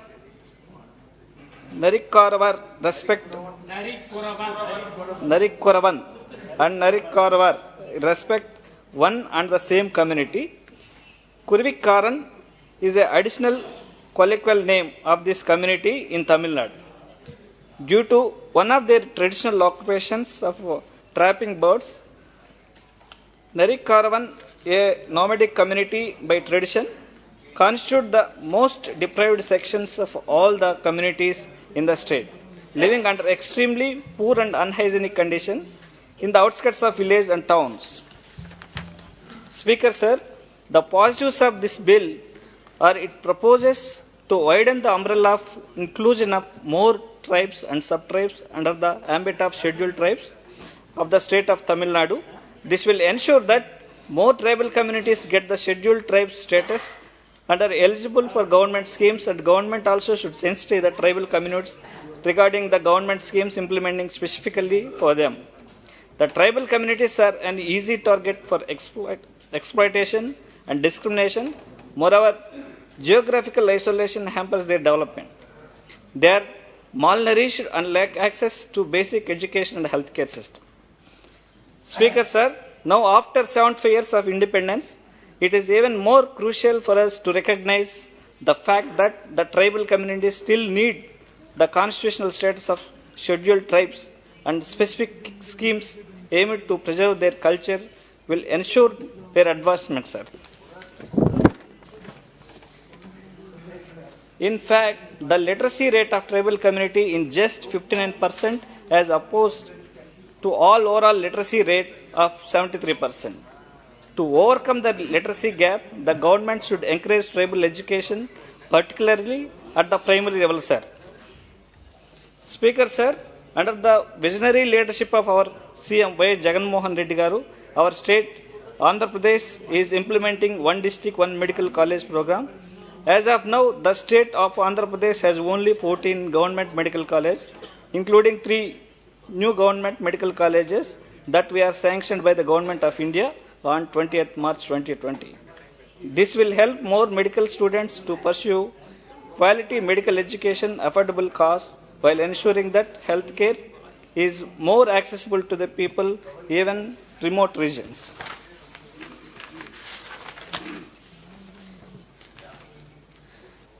If the central government sanctions more medical colleges, more students can get better and more equitable access to quality medical education in tribal areas, sir. In Andhra Pradesh Recognition Act 2014 provides for the setting up a central tribal university in Andhra Pradesh It started functioning through a transit campus from the year 2019-2020. However, the university still lacks a permanent campus and necessary infrastructure. The AP state government has allocated the requisite land for setting up Central University and is ready to provide all support needed. I would take this opportunity to request the government to expedite the development works related to the Central Tribal University of Andhra Pradesh, sir.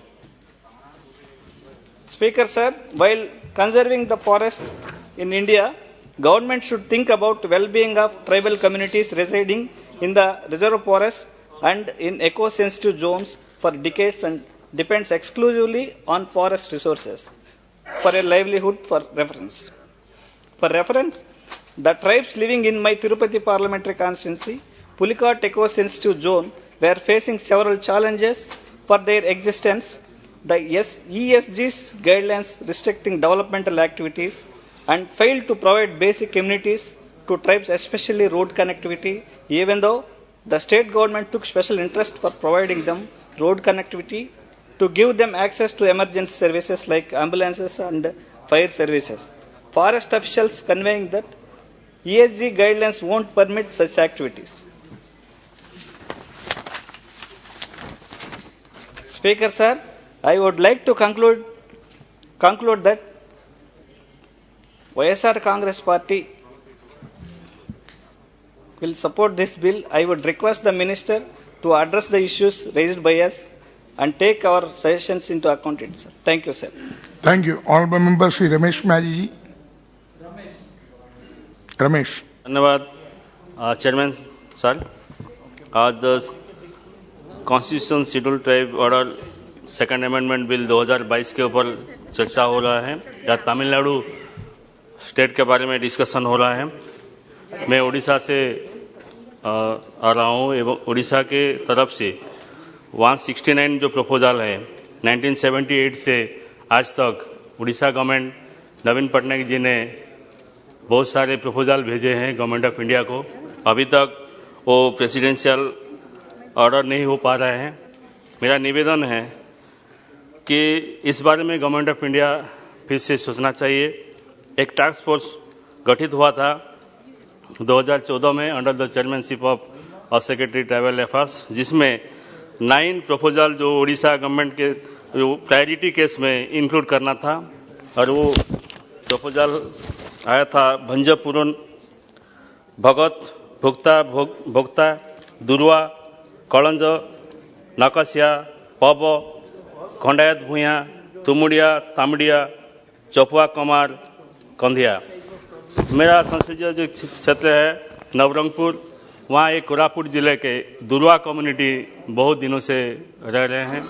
वो जनजाति का दर्जा उनको मिलना चाहिए. उनका बच्चे पढ़ाई कर नहीं पा रहे हैं. और मालकानगिरी जिला के कोंडारेड्डी एक संप्रदाय है, वो भी जनजाति के दर्जा के लिए उड़ीसा गवर्नमेंट ने रिकमेंड कर चुके हैं. अभी तक प्रेसिडेंशियल ऑर्डर नहीं हो पा रहे हैं. और उड़ीसा गवर्नमेंट ने नवीन पटनायक जी ने 16 सितंबर 2022 को भी खत लिखा है कि 169 जो पेंडिंग केस है अभी तक जो प्रेसिडेंशियल ऑर्डर होना चाहिए वह नहीं है. मेरा डिमांड है जितना सारे प्रपोजल उड़ीसा से आया है उस बारे में सोचना चाहिए. आज जो बिल आया है बीजू जनता दल के तरफ से, हमारा पार्टी लीडर नवीन पटनायक के तरफ से, उसको मैं सपोर्ट कर रहा हूँ. धन्यवाद. Thank you. All members Shri Asin Mr. बहुत शुक्रिया जनाब. The constitution schedule tribes order second amendment bill 2022 के समर्थन में खड़ा हूँ. जनाब मैं इस बिल की तारीफ करता हूँ, लेकिन मेरे कुछ एतराज़ात हैं. वो ये कि ये सारा मामला जो है ये सारे पॉलिटिकल रीजंस के लिए है. और दरअसल होना ये चाहिए था कि इस कम्युनिटी के लिए कुछ मीनिंगफुल जो बिल्कुल ऐसे इकदाम किए जाए ताकि इसका कल्याण हो, इसकी बहबूदी हो, लेकिन वो हो नहीं रहा. फ़कत एक जाति को, एक कम्युनिटी को इसमें शामिल करने से कोई हासिल होने वाली चीज़ नहीं हो. जैसा कि अगर आपका मकसद होता कि वाकई तौर पर इनकी कोई मदद होनी चाहिए थी, तो फिर आप प्री मैट्रिक स्कॉलरशिप में कटौती नहीं करते. फिर आप नेशनल स्कॉलरशिप में कटौती नहीं कर जो इस कम्युनिटी के लिए है। अब देखिए वास्तव में असल में क्या हो रहा है, असल में यह है कि प्रैक्टिकली कोई स्टेप्स नहीं लिए जा रहे हैं ताकि इसका कल्याण हो, इसकी बहबूदी हो और ये तरक्की की दौड़ में शामिल हो जाए। जनाब फॉर हिस्टोरिकल रीजंस ये जो ऐसे जो कम्युनिटीज़ हैं वो तरक्की की दौड़ में शामिल नहीं हुए। अब देखिए जनाब जम्मू कश्मीर की बात लीजिए, जम्मू कश्मीर में एक अच्छी खासी आबादी है गुजर बकरवाल की, जो माइग्रेटरियाँ अपने लाइफ स्टाक के साथ जम्मू से श्रीनगर जाते हैं गर्मियों में और श्रीनगर से वापस जम्मू आते हैं सर्दियों में। उनके लिए कोई 1521 एक माइग्रेटरी पॉपुलेशन के लिए कुछ सीजनल टीचिंग सेंटर्स बनाए गए हैं, जिनके लिए 2217 के करीब ट्राइबल जो उनका स्टाफ है, और वो सिर्फ 6 महीने के लिए होता है।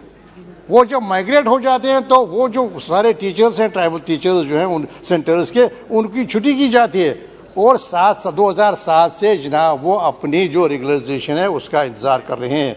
और क्या तो यही इकदाम अगर प्रैक्टिकली आप चाहते हैं कि कोई कल्याण हो, कोई बेहतरी हो, कोई बहबूदी हो, तो वेलफेयर हो, तो फिर ऐसे इकदाम कीजिए ना ताकि आप इनके लिए व्यवस्था करें तालीम की। इनके बच्चों के लिए वो हो नहीं रहा है। अब जनाब अभी तो बात ही नहीं हुई ना, आप जो ड्रॉप आउट स्टेट है, जैसा कि पहले कहा गया, सबसे ज्यादा बच्चों की जो प्री प्राइमरी और प्री मिडिल लेवल पर है वो इन्हीं की है। अब जनाब हेल्थ केयर की बात देखिए, सबसे कम हेल्थ केयर इनके लिए जो हमारी माइग्रेटरी पॉपुलेशन है, जो एसटी पॉपुलेशन जम्मू कश्मीर में जो अपने लाइफ स्टाइल की जो मैंने पहले ही गुजारिश की उसके साथ जाती है एक प्रोविंस से दूसरी प्रोविंस में। अब जनाब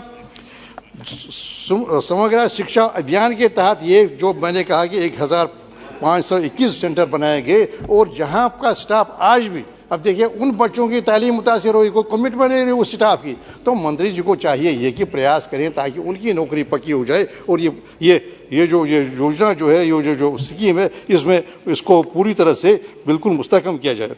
अब जनाब बात यह है कि हम कल्याण की बात करते हैं। पिछले साल ही जम्मू डेवलपमेंट अथॉरिटी ने सुबह सवेरे जनाब एक बस्ती पर दावा बोल दिया रूपनगर एरिया में, ताकि क्योंकि आप चाहते नहीं कि वन से जंगल से बाहर आ जाए, इनका कोई वहां पर कोई टाउन के पेरिफेरी में कोई बस्ती हो, और सुबह सवेरे ये सारी डिमोलिश की और अभी तक मुझे नहीं लगता कि उसकी रिहेबिलिटेशन का कोई प्रयास किया गया। अब जनाब जो लिटरेसी रेट है सबसे कम है और खासकर गर्ल चाइल्ड की लिटरेसी के लिए कोई कदम नहीं उठाए जा रहे हैं। जनाब चाइल्ड मोर्टेलिटी सबसे ज्यादा है, स्टारवेशन डेथ सबसे ज्यादा है और अनीमिया जो है जनाब सबसे ज्यादा जो हमारी जो हमारी एसटी कम्युनिटी के ताल्लुक रहती है उनका ही सबसे ज्यादा वहीं चुनौती है, वहीं सबसे ज्यादा मसाइल है। मैं वेलकम करता हूँ, ये सही है कि आपने और कम्युनिटी को एक सर्वे के बाद आपने ये प्रयास किया कि उनको शामिल करें, लेकिन इतना ही काफी नहीं है। इसको मीनिंगफुल बनाने के लिए मीनिंगफुल स्टेप्स उठाइए और जैसा कि मैंने गुजारिश की मिनिस्टर साहब से, और जम्मू कश्मीर में जो ये हैबिटेशन की बात करें और दूसरी बात है वो उनको परमानेंट बनाने की बात करें, वही एक मीनिंगफुल होगा। वरना क्या मकसद है, आप सियासी और पॉलिटिकल रीजन आप इसको शामिल करते हैं और उसके बाद उसके कल्याण के लिए कोई कुछ करता ही नहीं। बहुत शुक्रिया। Thank you honourable member Shrimati Supriya Sule ji. I stand here to support this bill today, sir. In a nutshell, the objects and the reasons of this bill, it says the Article 342 of the Scheduled Tribes, where the President may respect any state or union territory where the state, after consultations with the governor, would specify that the tribes and tribal communities as a part of groups within the tribal communities, which shall by the purpose of constitution be deemed to be scheduled tribes. I welcome this step, and in one of the articles it is clearly said that Tamil Nadu, the Honourable Chief Minister, has really followed up, and Government of India has been very kind. Let me go back a little bit in time, because sir, what has happened कि जिस राज्य से मैं आती हूँ कई सालों से वहाँ 3-4 मांगे हो रही है। एक तो धनगर समाज की बड़ी मांग है कि उनको ट्राइब में धनगर, महाराष्ट्र मराठी में धनगर कहते हैं, नॉर्थ में उसी को धनगढ़ कहते हैं। So it is only a pronunciation thing. Dhangar हमारे यहाँ मराठी में कहते हैं, दिल्ली में धनगढ़ कहते हैं, नॉर्थ में कहते हैं। तो हमारी बहुत सालों से मांग है कि धनगढ़ और धनगढ़ एक ही है, तो इनको इसमें इंक्लूड किया जाए। ये महाराष्ट्र की बहुत दिनों से मांग है। उसी हिसाब से मराठा समाज हो, मुस्लिम समाज हो, लिंगायत समाज हो, बहुत सारे आरक्षणों में बदलाव की मांग बहुत सालों से हो रही है। मराठा आरक्षण का भी एक बहुत बड़े आंदोलन महाराष्ट्र में खड़ा रहा, धनगर समाज का बहुत बड़ा आंदोलन महाराष्ट्र में खड़ा हुआ। और आपको सर याद होगा कि 2013 में जब हमारी सरकार यहाँ भी थी और केंद्र महाराष्ट्र में भी थी, बड़ा आंदोलन चला था। और उसके बाद भारतीय जनता पक्ष के वरिष्ठ नेता है, महाराष्ट्र में युवा नेता है, जो बाद में 14 साल में सीएम बने, उन्होंने कहा था कि जब हमारी भारतीय जनता पार्टी की सरकार आएगी तो पहले कैबिनेट में हम धनगर समाज को आरक्षण दे देंगे जो ट्राइब वाला चाहिए। 2014 की बात मैं कह रही हूँ सर। उसके बाद कोई कमीशन बनाया गया, लेकिन आगे कुछ हुआ नहीं। पिछले 6 सालों से ये समाज लड़ रहा है, भले धनगर समाज हो, भले मराठा समाज हो, भले लिंगायत समाज हो या मुस्लिम समाज हो, सारों की मांग महाराष्ट्र में है। बहुत सारे वहाँ एजिटेशंस होते हैं, मोर्चे होते हैं। तो मेरी केंद्र सरकार से एक ही विनती है कि अगर आप तमिलनाडु के लिए कर सकते हैं तो आप महाराष्ट्र के लिए क्यों नहीं कर रहे। और ये भी आपके 3 बिल इंट्रोड्यूस हुए, एक उत्तर प्रदेश का है गोंडा के लिए, एक है तो पीस बाय मील छोटा छोटा एक बिल लाते। क्यों नहीं आप ऐसा करते कि आपकी सरकार इतनी बड़ी 303 की अपनी इतनी बड़ी यहाँ आपका स्ट्रेंथ है, महाराष्ट्र में भी आपकी सरकार है, यहाँ भी आपकी सरकार है, तो ऐसा क्या है। और हमारी मांग क्या है कि धनगर, मराठा, लिंगायत और मुस्लिम जो रिजर्वेशन मांग रहे हैं, जो आरक्षण मांग रहे हैं, उनके दे दीजिए। और हमको किसी का और का निकाल के इनका नहीं चाहिए। वो मैं स्टैंड क्लियर करना चाहती हूँ कि भले धनगर हो, भले मराठा हो, भले लिंगायत हो, भले मुस्लिम हो, हमको दूसरे का छीन के किसी को आरक्षण नहीं चाहिए। जो है वो आरक्षण वैसा ही रहेगा, इनके लिए अलग से आप करें, ये हमारी बहुत सालों से मांग है। यहाँ भी आपकी सरकार है, अभी राज्य में भी ईडी सरकार आई है, उसमें भी वो युवा नेता अभी डिप्टी सीएम बन गए। तो उनका जो भाषण है मैं वही बोल रही हूँ कि उन्होंने कहा था पहली कैबिनेट, उसके बाद हफ्ते में एक तो कैबिनेट होती है, 5 साल में पता नहीं कितनी कैबिनेट, मेरा तो गणित इतना अच्छा नहीं है, लेकिन हर हफ्ते की आप ही के लिए 200-300 कैबिनेट तो हो चुकी है। अभी तक तो धनगरों का आरक्षण मिला नहीं है, ना मराठा समाज को मिला है, ना लिंगायतों को मिला, ना मुसलमानों को मिला। मेरी सिर्फ केंद्र सरकार की विनती है कि ये पीस बाय पीस मील जो आप लाते हैं, उस हिसाब से एक व्यापक तरीके से इन सब समाजों की जो मांग है वो पूरा एक कॉम्प्रिहेंसिव बिल बनाइए और आप चर्चा कीजिए, इसी से एक बदलाव अच्छा आ सकता है sir. Thank you. Honourable member Shri के सुब्बरायन जी।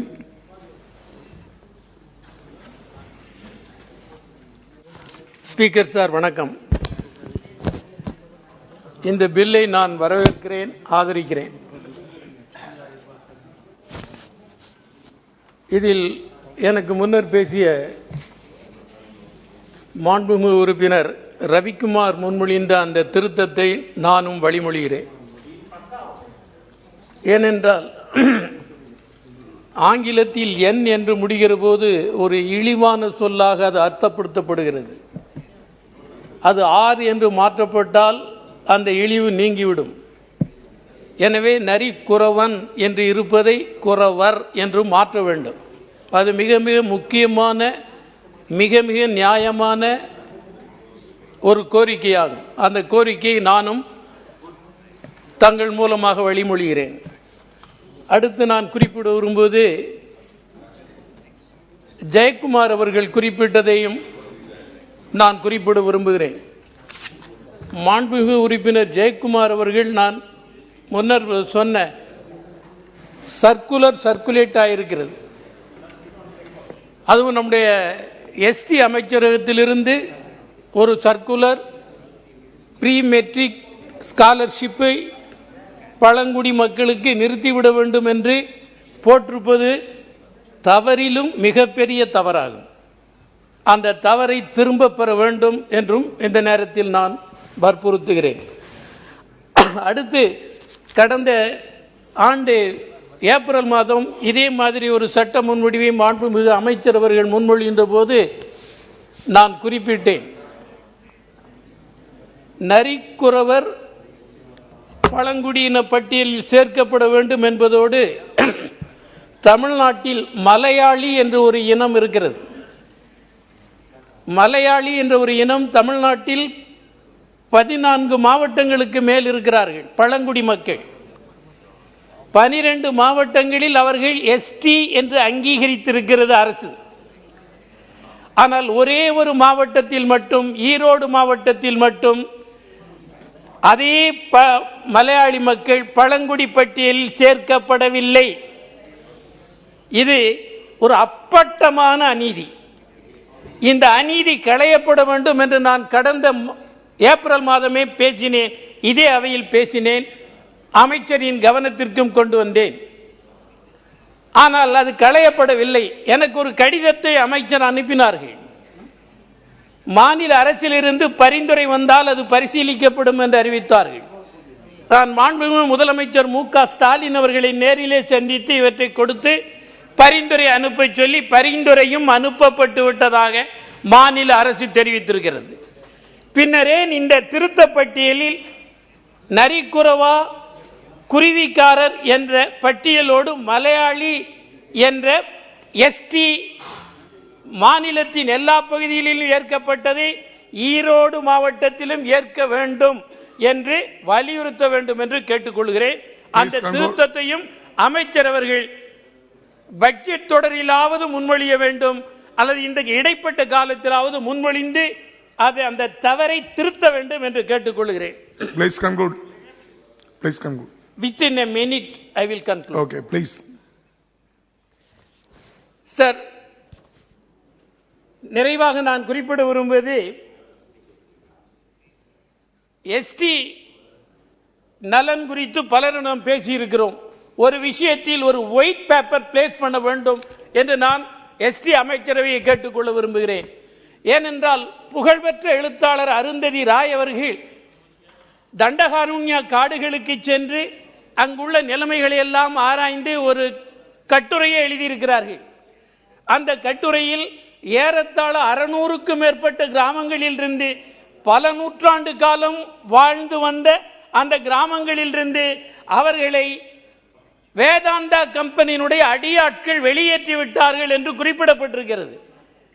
அப்படி வெளியேற்றப்பட்டிருப்பது ஒரு பழங்குடியின பெண் பிரதிநிதி குடியரசுத் தலைவராக இருக்கிற போது அந்த அநீதி நடப்பது தவிர்க்கப்பட்டிருக்க வேண்டும், மட்டுமல்ல நடந்ததை திருத்த வேண்டும்.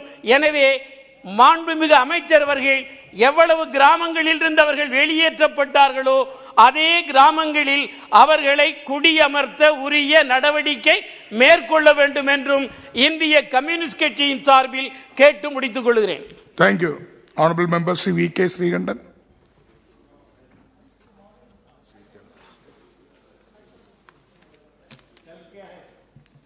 Please start. Respected Speaker, sir, I thank you very much for allowing me to participate in a bill titled the Constitution Scheduled Tribes Order Second Amendment Bill 2022 concerning scheduled tribes, and it is a welcome steps to expanding the list of scheduled tribes.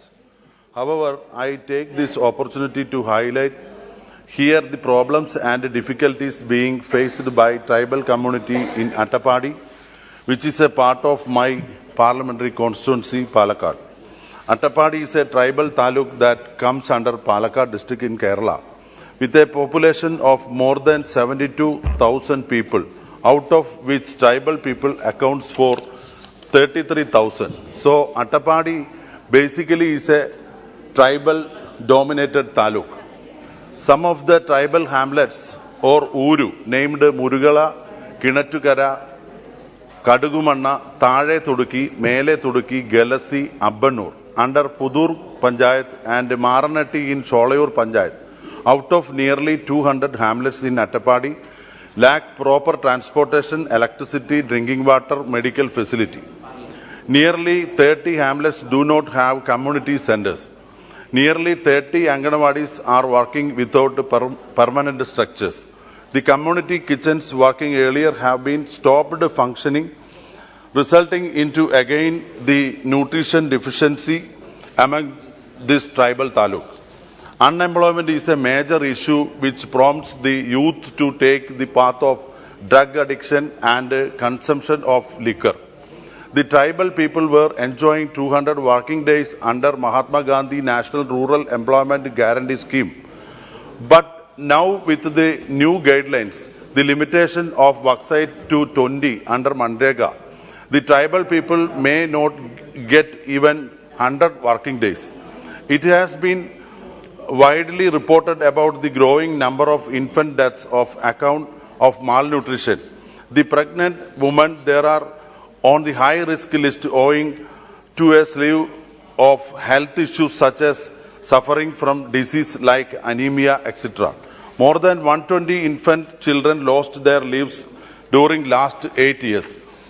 There are no basic facilities available to the tribal hamlets mentioned earlier falling in the forest area, and no vehicle can reach these hamlets in case of emergency. There is an urgent need to construct a bridge over river Bhavani and road leading to the proposed bridge so that these people could avail medical treatment. In the absence of bridge across river Bhavani, the people have to walk a long distance carrying patients on their shoulders to reach hospitals. Since the government tribal hospital at Kottatra does not have much required facilities, they have to travel nearly 100 kilometers for specialized treatment.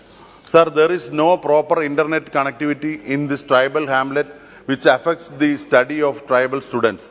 There is no educational institution like Jawahar Vidyalaya, which has been a demand of the people of the tribal taluk. Therefore, I urge upon the government to take immediate steps to address the issues mentioned above in coordination with all concerned for the benefit of scheduled tribes community. Thank you. Thank you. Honorable Member Sri Raju Bistaji. धन्यवाद sir आपका।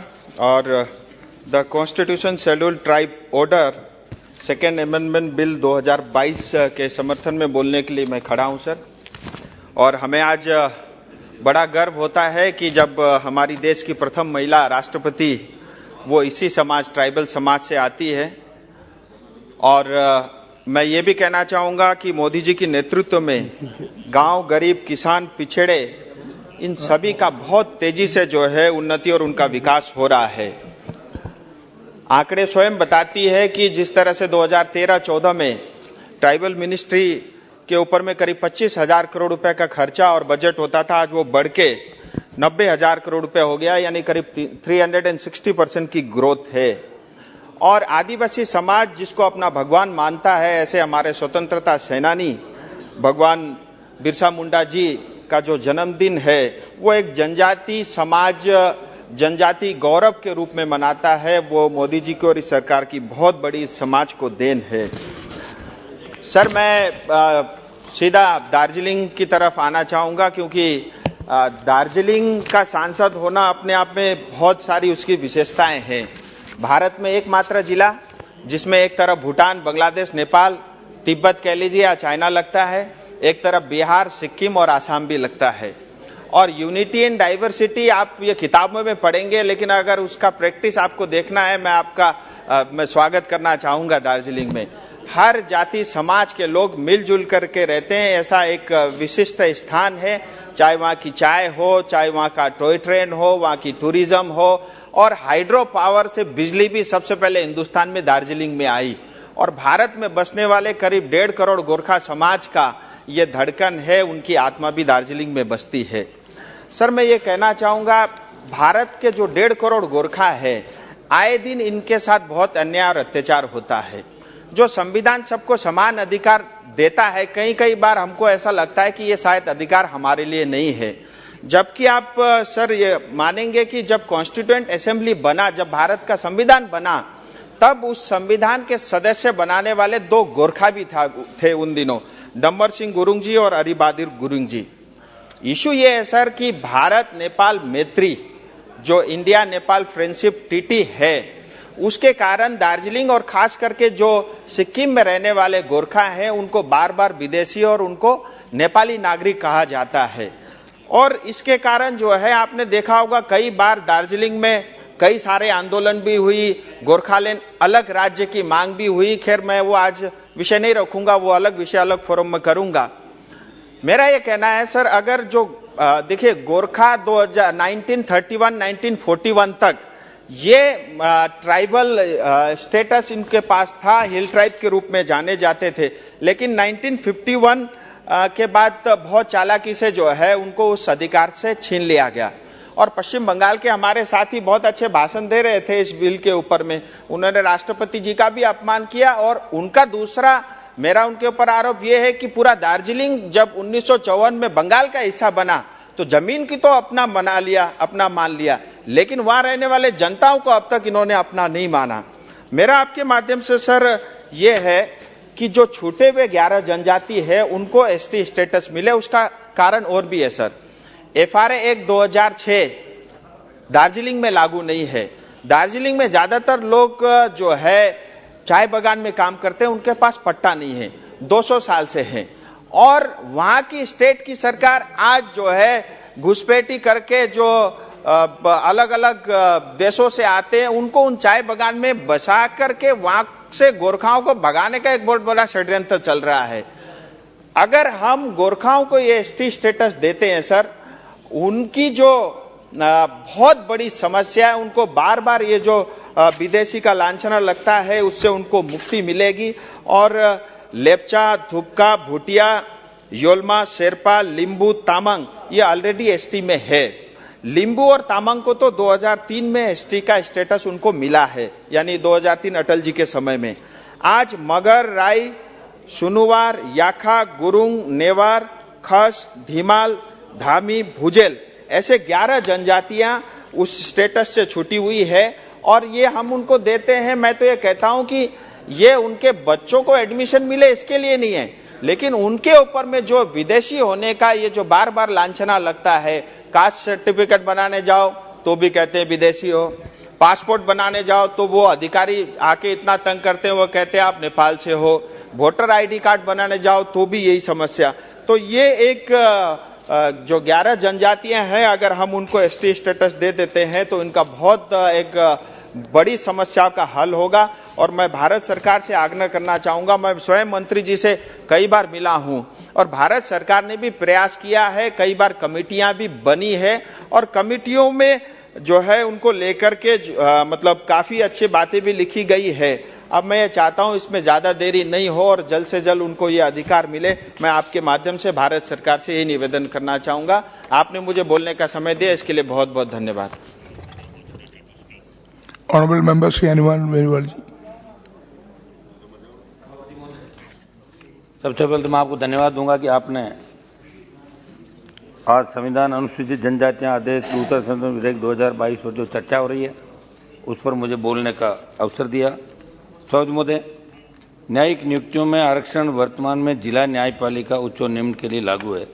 इसमें अधीनस्थ अदालतों को मजबूत किया और विविधता का विस्तार हुआ, लेकिन वर्तमान में उच्च न्यायालय और सर्वोच्च न्यायालय के न्यायाधीशों की नियुक्ति में कोई आरक्षण की व्यवस्था नहीं है। उच्च न्यायालय के अधिवक्ताओं और जिला न्यायाधीशों को बिना किसी आरक्षण के उच्च न्यायालय में पदोन्नत किया जाता है। इसी तरह उच्च न्यायालय के न्यायाधीश और सर्वोच्च न्यायालय के अधिवक्ताओं को सर्वोच्च न्यायालय के न्यायाधीश के रूप में बिना किसी आरक्षण के पदोन्नत किया जाता है। यही कारण है कि आज भी पिछड़े वर्गों यानी SC, ST और OBC को लगता है कि संवैधानिक न्यायालयों की नीतियों और न्याय शास्त्र में उनकी आवाज़ अनसुनी रहती है। वे संवैधानिक न्यायालयों के न्यायाधीशों के बीच प्रतिनिधित्व को हमारे लोकतांत्रिक संविधान के कामकाज को सबसे बड़ी विफलताओं में से एक मानते हैं। सभापति महोदय, उच्च न्यायालय और सर्वोच्च न्यायालय के न्यायाधीशों की नियुक्ति में SC, ST और OBC समुदाय के लिए आरक्षण की संरचनात्मक भेदभाव बहिष्कार से उत्पन्न होने वाले सामाजिक आशय के समुदायों की पर्याप्त प्रतिनिधित्व की कमी को दूर किया जा सकता है। वैधानिक न्यायालयों में पिछड़े वर्गों, अनुसूचित जातियों, अनुसूचित जनजातियों, धार्मिक अल्पसंख्यकों के समुदायों के लिए पर्याप्त प्रतिनिधित्व मिले, इसके लिए राष्ट्रीय न्यायिक आयोग का गठन के लिए एक नए कानून के अंतर्गत आरक्षण देकर पात्र उम्मीदवारों की उम्मीदवारी पर विचार किया जाए। सभापति महोदय, सुप्रीम कोर्ट की 5 सदस्यीय संविधान पीठ का एक निर्णय गत 7 नवंबर 2022 को आया, जिसमें संसद में बहुमत से पारित आर्थिक आधार पर सवर्ण गरीबों के लिए गए फैसले पर वैधता की मुहर लगाई। सुप्रीम कोर्ट के निर्णय ने पिछड़े वर्गों के लिए बहुत सारी संभावना अवसर के द्वार भी खोल दिए। आज इंदिरा साहनी जजमेंट अप्रासंगिक बनकर रह गया और पहले की तरह आरक्षण की पूर्व निर्धारित 50% की सीलिंग टूट गई। मेरी मांग है कि मंडल कमीशन ने अपनी रिपोर्ट में OBC की आबादी 52% तय की थी तथा OBC के लिए समानुपातिक आरक्षण की अनुशंसा की, लेकिन इस समूह को 27% ही आरक्षण दिया गया क्योंकि सीलिंग का मामला था। सुप्रीम कोर्ट का आदेश था, अब जबकि सीलिंग की सीमा टूट गई है तो हर वर्ग समूह को उनकी जनसंख्या के अनुपात में उनके लिए आरक्षण का प्रतिशत बढ़ाया जाना चाहिए। जाति जनगणना उचित और पारदर्शी तरीके से की जानी चाहिए ताकि सभी जातियों का वास्तविक आंकड़ा इकट्ठा हो सके। सर्वसम्मति जिसकी जितनी संख्या भारी उसको उतनी हिस्सेदारी का फार्मूला सुनिश्चित हो सके। सुप्रीम कोर्ट के फैसले से पूरे देश में एक बात की आकांक्षा जगी है कि सीलिंग बढ़ाई जाए। इतिहास उठाकर देखें तो पता चलेगा कि पिछड़े वर्गों का आरक्षण को लेकर अब तक की सारी सरकारों का रवैया टाल मटोल और यथास्थिति बनाए रखने का ही रहा। कालांतर से काल लेकर आयोग से भी मंडल आयोग की यात्रा को देखो तो इनकी अनुशंसा के बाद भी कांग्रेस वर्षों कुंडली मारे बैठी रही। वीपी सिंह ने राजनीतिक दबाव में इसे लागू भी किया तो आधे अधूरे रूप में। समझ में तो जहां जहां लागू किया सरकार ने नियम कानून आरक्षण के मसलों को उठाकर खूब सारी विसंगतियां पैदा कर दी थी। मेरी राज्य राजस्थान की बात करूं तो 17 अप्रैल 2018 को ओबीसी आरक्षण को लेकर राज्य में उस समय जो भाजपा की सरकार थी परिपत्र लेके आई। उसके बाद हॉरिजॉन्टल आरक्षण में कई प्रकार की विसंगति आई।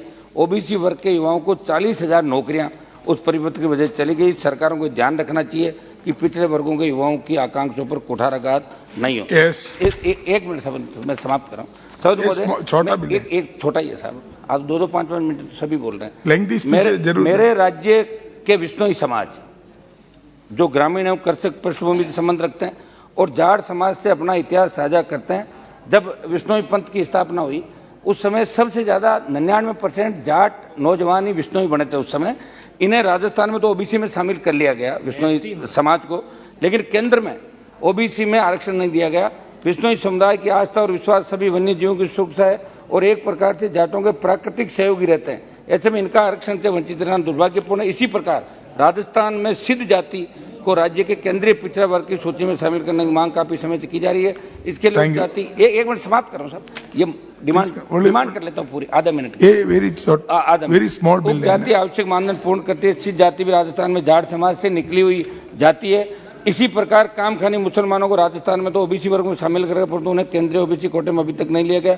मेरी मांग है विश्नोई सिद्ध कामखानी मुस्लिमों के साथ उन तमाम जातियों को केंद्र में ओबीसी वर्ग के आरक्षण में सम्मिलित किया जाए जिन्हें राज्यों में न तो ओबीसी का लाभ मिल रहा है परंतु केंद्र में ओबीसी में सम्मिलित नहीं है। मेरी मांग है समझ में एक मेरी आखिरी मांग कि इस देश के कम से कम 10-12 ऐसे राज्य हैं जहां जाट वहां की स्टेट में तो ओबीसी के अंदर है लेकिन केंद्र में नहीं है। उन तमाम राज्यों के जाटों को भी केंद्र में आरक्षण का हक मिले, आरक्षण मिले उनको। ये मेरी सदन से मांग है। Thank you. Honourable member Shri तोल तिरुमालवन जी। மாண்புமிகு அவைத் தலைவருக்கு வணக்கம். இந்த அரசியலமைப்பு சட்ட திருத்த மசோதாவை விடுதலை சிறுத்தைகள் கட்சியின் சார்பில் வரவேற்பதில் மகிழ்ச்சி அடைகிறேன். நெடுங்காலத்து கோரிக்கை நிறைவேறியிருக்கிறது. இது விடுதலை சிறுத்தைகள் கட்சிக்கு கிடைத்த ஒரு வெற்றியாக நான் பெருமைப்படுகிறேன்.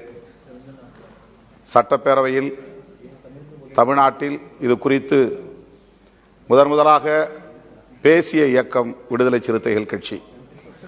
சில ஆயிரம் பேர்களை மட்டுமே கொண்ட ஒரு சமூகமாக இருந்தாலும் கூட அவர்கள் அரசின் எந்த நலத்திட்டங்களையும் நுகர முடியாதவர்களாக, கல்வி வேலைவாய்ப்பு போன்றவற்றை பெற முடியாதவர்களாக வஞ்சிக்கப்பட்டு வந்தார்கள். அதற்கு காரணம் அவர்கள் இத்தனை காலமும் மிகவும் பிற்படுத்தப்பட்டோர் பட்டியலில் இடம்பெற்றிருந்ததுதான். இப்போதுதான் அவர்கள் பட்டியல் இனம் என்கிற பழங்குடி இனம் என்கிற பட்டியலில் இடம்பெறப் போகிறார்கள். அந்த வகையில் பரிந்துரைத்த தமிழக அரசுக்கு, குறிப்பாக தமிழக முதல்வருக்கு விடுதலை சிறுத்தைகள் கட்சியின் சார்பில் எனது மனமார்ந்த நன்றியை உரித்தாக்குகிறேன். தமிழ்நாட்டில் பட்டியல் இனத்தில் ஷெட்யூல் காஸ்ட் 17 சமூகத்தை சார்ந்த பிரிவினர் பழங்குடியினத்திற்கான பண்புகளை கொண்ட சமூக பிரிவினர்களாக இருக்கிறார்கள். அவர்களை பழங்குடியினர் பட்டியலில் சேர்ப்பதற்கு இந்திய ஒன்றிய அரசு ஒரு வழிகாட்டுதலை தர வேண்டும் என்று கேட்டுக்கொள்கிறேன். பைரா, பக்கூடா, சண்டி, பெல்லாரா, தொம்பன், கொடகாலி, கொட்டா, கோசாங்கி, ஹோலியா, ஜக்காலி, ஜம்புவுலு, கூசா, குரவன், நாயாடி, வேடன், வேட்டுவன் என்கிற இந்த சமூக பிரிவினர் ஷெட்யூல் காஸ்ட் பட்டியலிலே இருந்தால் எந்த பயனையும் அவர்களால் நுகர முடியாது. ஆகவே பழங்குடியினர் பட்டியலில் இவர்கள் இணைக்கப்பட வேண்டும். அதற்கு மத்திய அரசு தமிழ்நாட்டுக்கு மட்டுமல்ல இதுபோல எந்தெந்த மாநிலங்களில் பழங்குடியினர் பட்டியல் இனத்திலே இடம்பெற்றிருக்கிறார்களோ அவர்களை எல்லாம் பழங்குடியின பட்டியலில் சேர்ப்பதற்கு உரிய வழிகாட்டுதலை தர வேண்டும் என்று நான் கேட்டுக்கொள்கிறேன். இந்தியாவில் 12.6% மக்கள் புலம்பெயர்ந்தவர்களாக இருக்கிறார்கள். மாநிலம் விட்டு மாநிலம், இன்டர்ஸ்டேட் மைக்ரன்ட்ஸ். ஏறத்தாழ 15 கோடி மக்கள். இவர்களில் பெரும்பாலானவர்கள் ஷெட்யூல் காஸ்ட், ஷெட்யூல் டிரைப்ஸ் என்று சொல்லலாம்.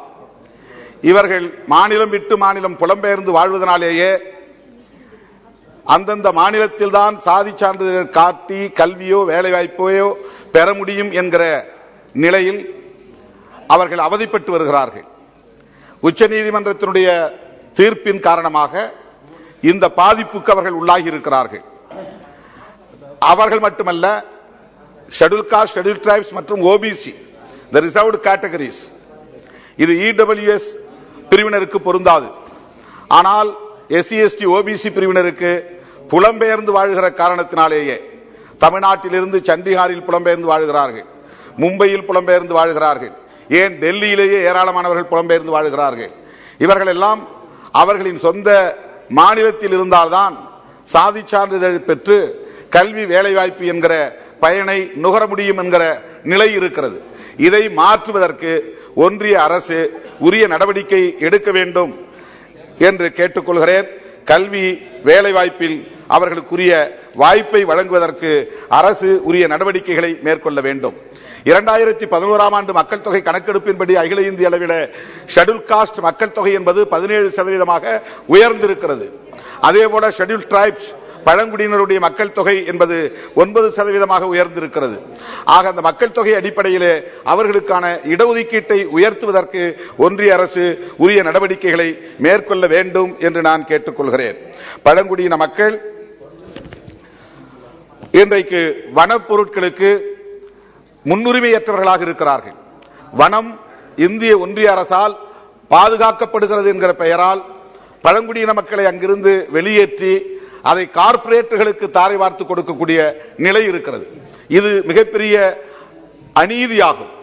ஆகவே அந்தந்த பகுதிகளில் வாழக்கூடிய மக்கள் உற்பத்தி செய்யக்கூடிய வன பொருட்களுக்கு, உற்பத்தி பொருட்களுக்கு அவர்களுக்கே முற்றுரிமை வழங்க வேண்டும். அதில் கார்ப்பரேட்டுகளின் தலையீடு கூடாது. அதற்கேற்ப அரசு சட்டம் கொண்டு வர வேண்டும் என்பதையும் நான் வலியுறுத்துகிறேன். மேலும் இந்த ப்ரீ மெட்ரிக் ஸ்காலர்ஷிப் என்பது மிக முக்கியமான ஒரு பிரச்சனை. மாண்புமிகு அமைச்சர் அவர்கள் இது குறித்து உடனடியாக ஒரு தீர்வை காண வேண்டும். அந்த பள்ளி மாணவர்களின் வயிற்றில் அடித்த இந்த செயற்பாட்டை நான் மிக வன்மையாக கண்டிக்கிறேன். பல கோடிகளை, பல ஆயிரம் கோடிகளை, பல லட்சம் கோடிகளை கூட நாம் விரயம் செய்கிறோம். கடனுதவி என்கிற பெயரால் யார் யாரோ கடனை வாங்கிக் கொண்டு திருப்பி செலுத்தாமல் அதை தள்ளுபடி செய்யும் நிலையை பார்க்கிறோம். ஆனால் ஏழை எளிய குடும்பத்தை சார்ந்த பழங்குடி மாணவர்கள், பள்ளிக்கு செல்லும் மாணவர்கள் பயன்பெறக்கூடிய இந்த கல்வி உதவித்தொகையை நிறுத்தியது மிகப்பெரிய அநீதி என்பதை நான் சுட்டிக்காட்ட கடமைப்பட்டிருக்கிறேன். எனவே மீண்டும் அவர்களுக்கு அந்த உதவித்தொகையை வழங்குவதற்குரிய நடவடிக்கைகளை மேற்கொள்ள வேண்டும் என்று கேட்டு வாய்ப்புக்கு நன்றி கூறி அமர்கிறேன். நன்றி, வணக்கம். Thank you. Honorable Member Shri P. Ravindranath. Sir, thank you, Chairperson, sir, for providing me this opportunity to express my views on the Constitution and Scheduled Tribes Order, Second Amendment Bill 2022. Sir, I have already made a request to the government to include this Narikoravas in the Scheduled Tribe list of the Central on this August House on 5th April 2022. At this juncture, I thank our Honorable Prime Minister Sri Narendra Modi ji and Honorable Minister of Tribal Affairs Sri Arjun Munda ji for accepting our Tamil Nadu long-lasting demand and my request and for considering and passing this bill. Sir, I would also like to recall that it was AIADMK that has been vociferous in backing the rightful demand of former chief ministers. Very beginning when Purachi Thalaivar MGR, our founder of our party, took up the issue in 1980. And later on, our party permanent AIDMK General Secretary, former Chief Minister of Tamil Nadu, Purachi Thalavi Amma, demanded in 2013. Their demand for scheduled tribe status is one that began way in 60s when the Lahore Committee recommended for their inclusion in the ST category. The community has been a subject of years of oppression as they tend to live a nomadic life across the state. On that note, I have full confidence that this move by the NDA government will go a long way in aiding them in their social, educational and economic development. Sir, I would like to bring to the attention of this August House regarding the demand of the, I kind attention to Honorable Minister, demand of the Koravar community from Tamil Nadu for inclusion in the ST category. The Tamil Koravar community has suffered years of oppression and social exclusion on account of their categorization of as criminal tribes by the Britishers. They are currently categorized under the most backward class as denotified communities. The Koravas are often confused with the Nari Koravas, and this confusion creates obstacle pertaining to fulfillment of their demands. In fact, this was pointed out way back in, sir, important, I finish it, sir. Way in 1985 by Tamil Nadu's second backward classes commission. So I request the Honorable Minister to include Koravar as well as Bagada and Kuruman communities as well as in the ST list of the central government. So finally, I seek a clarification from the government with respect to the status of the ethnographic survey of 267 denotified nomadic and semi-nomadic tribes, which was being conducted by the Anthropological Survey of India and Tribal Research Institutes. As we are aware, these communities currently do not feature in the SC, ST or OBC list. In the event of the survey still going on, I urge the government to expedite the process in order to ensure equality, justice and welfare for these communities. And one more request to the government, sir, these scheduled tribes peoples are very strong and talented in sports. So I request the government to develop more infrastructures like grounds, providing sports equipment, gym, etc. for their people. So through this, I support this bill. Thank you. Member Sri Venkatesh. அவைத்தலைவருக்கு வணக்கம். நரிக்குறவன் மற்றும் குருவிக்காரன் சமூகத்தை பழங்குடியினர் பட்டியலுக்கு கொண்டு வருகிற இந்த திருத்தத்தை Marxist communist கட்சியின் சார்பில் வரவேற்கிறேன். அதே நேரத்தில் இந்த மசோதாவின் மீது 2 திருத்தங்களை இங்கே நாங்கள் கொண்டு வந்திருக்கின்றோம். நரிக்குறவன் குருவிக்காரன் என்று இன் விகுதியிலே இருப்பது மரியாதை குறைவானது மட்டுமல்ல, அந்த சொல் என்பது ஆணை மட்டுமே குறிக்கும், பெண்ணை குறிக்காது. எனவே பன்மை விகுதியில் நரிக்குறவர் குருவிக்காரர் என்று திருத்தம் செய்ய வேண்டும் என்று மார்க்சிஸ்ட் கம்யூனிஸ்ட் கட்சியின் சார்பில் நான் கேட்டுக்கொள்கிறேன். அதே போல ஏற்கனவே தமிழக அரசு பரிந்துரைத்திருக்கிற பட்டியல் சமூகம் மற்றும் பழங்குடி சமூகத்திற்கு மாற்ற வேண்டிய பரிந்துரைகள் பல நிலுவையிலே இருக்கிறது. அவற்றையெல்லாம் உடனடியாக ஒன்றிய அரசு கணக்கில் எடுத்து உரிய திருத்தங்களை கொண்டு வர வேண்டும் என்பதையும் இந்த நேரத்திலே கேட்டுக்கொள்கிறேன். நன்றி, வணக்கம். Honorable Member Sri Nabha Kumar Sarnai. Not there. Sogatar. Honorable Member Sri Saudaraji. Yes, yes. आगे आगे आगे आगे ओके आगे सर कौन बोलेगा? नहीं वो आगे. नबा कुमार सन्ना जी. सर, आपने मुझे बोलने का मौका दिया. मैं इस विधेयक को सपोर्ट में बोलता हूँ और जो तमिलनाडु गवर्नमेंट और सेंट्रल सरकार ने ये कदम उठाया ये बहुत अच्छा है. सर, मेरे आपके जरिए यही मांग है, असम का भी से कम्युनिटी है, कोच जनजाति, आदिवासी, आहोम, मोरान, मटक, सोतिया, वो लोग भी बहुत साल से पहले अपने को एसटी के लिए लड़ाई कर रहे हैं, लेकिन आज तक उसको ना एसटी किया गया ना उसको ना बोला। और दूसरा बात है, हमारा असम का सरने कसारी, मदाही, थेंगाल कसारी, उन लोग पहले से एसटी है, लेकिन सेंट्रल लिस्ट में उसको उसी नाम से डालने के लिए असम गवर्नमेंट ने भेजा है। तो मेरा आग्रह है हमारा मंत्री महोदय से, ये कब तक सेंट्रल लिस्ट में आएगा।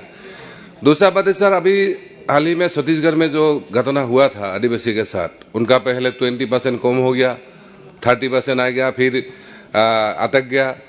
मेरा वही मानना है, हमारा सुप्रिया सुले जी हो या हनुमान बेनीवाल जी, जिसने वो बोला है, एक्चुअली जो लोग मांग कर रहे हैं, चाहे जाट हो चाहे मराठी हो, सबको अपना अपना हिस्सा देना चाहिए। वही मेरा भी ये आपके गुजारिश करना है। दूसरा बात है, ये जो आदिवासी को मेन स्ट्रीम लाने के लिए ये जो पहल करे बहुत अच्छा है, लेकिन अगर जहां जहां जिस स्टेट में ये अभी भी कम बाकी है, उसको एक साथ पूरा करने से अच्छा होता है। और दूसरा बात, हाल ही में जो राजस्थान में कार्तिक भील बोल के जो आदिवासी एक्टिविस्ट था, उसको बेरहमी से मार दिया गया, और उसके न्याय के लिए सारा प्रदेश में आदिवासी लोगों ने धरना प्रदर्शन करना पड़ा। मुझे सिर्फ यही नहीं है, छत्तीसगढ़ में हम हाल ही में जो विजिट किया, वहाँ भी बहुत सारा जो लोग आदिवासी लोग जंगलों में रहते हैं, उसको भी वन विभाग ने बहुत सारा धमकाया था। ऐसा इंसिडेंट सिर्फ छत्तीसगढ़ और राजस्थान में नहीं, बहुत सारा प्रदेश में हो रहे हैं। मुझे लगता है इसमें राज्य सरकार और स्पेशली केंद्र सरकार और हमारा पार्लियामेंट को भी थोड़ा संज्ञान लेना चाहिए, क्योंकि लोगों का वही उम्मीद है, लास्ट उम्मीद, जब पार्लियामेंट हमारे लिए कुछ करेगा। हाल ही में यूपी में बहुत सारा धरना प्रदर्शन हो रहे हैं, क्योंकि उसमें नगर निगम में, जिसमें 2 एसटी रिजर्व सीट भी है, और हाल ही में बहुत सारा गौन को एसटी सूची में लाया हुआ है, इसको और ज्यादा मिलना चाहिए, लेकिन नगर निगम इलेक्शन में उसको कोई रिजर्वेशन नहीं मिला। लोग सिर्फ सर्टिफिकेट बनाने के लिए 10-15 हजार रुपया पॉकेट से खर्चा करना पड़ता है। मुझे लगता है असम गवर्नमेंट ने जो ऑनलाइन सिस्टम बना दिया सर्टिफिकेट के लिए, ऐसा अगर सिस्टम देश में फॉलो किया जाए तो भी मुझे लगता है यही दिक्कत खत्म हो जाएगा। और सर, मैंने बोला ही है, हमने जब सारा आदिवासी एरिया में घुमा है तो भी पता चला लोग कितना मुश्किल में जी रहे हैं। हमारा गवर्नमेंट के पास बहुत सारा ऐसा स्कीम्स है आदिवासी के लिए, लेकिन वो धरातल में नहीं है। तो मेरा मिनिस्टर जी से वही आग्रह है हमारे स्पीकर महोदय के जरिए, जो आदिवासी के लिए जितना सारा स्कीम प्रोजेक्ट है वो 100% इम्प्लीमेंटेशन हो, उसमें करप्शन ना हो, ऐसा बंदोबस्त होना चाहिए। और जो छत्तीसगढ़ में हाल ही जो सिस्टम हुआ है उसके लिए जरूर पहल करना चाहिए, गवर्नमेंट को दिशा निर्देश देना चाहिए। और हमारा जो लास्ट उम्मीद है ये पार्लियामेंट का, उसको खरा उतरना है। Thank you so much sir. सभा की कार्रवाई गुरुवार दिनांक 15 दिसंबर 2022 को प्राप्त 11 बजे तक के लिए स्थगित की जाती है।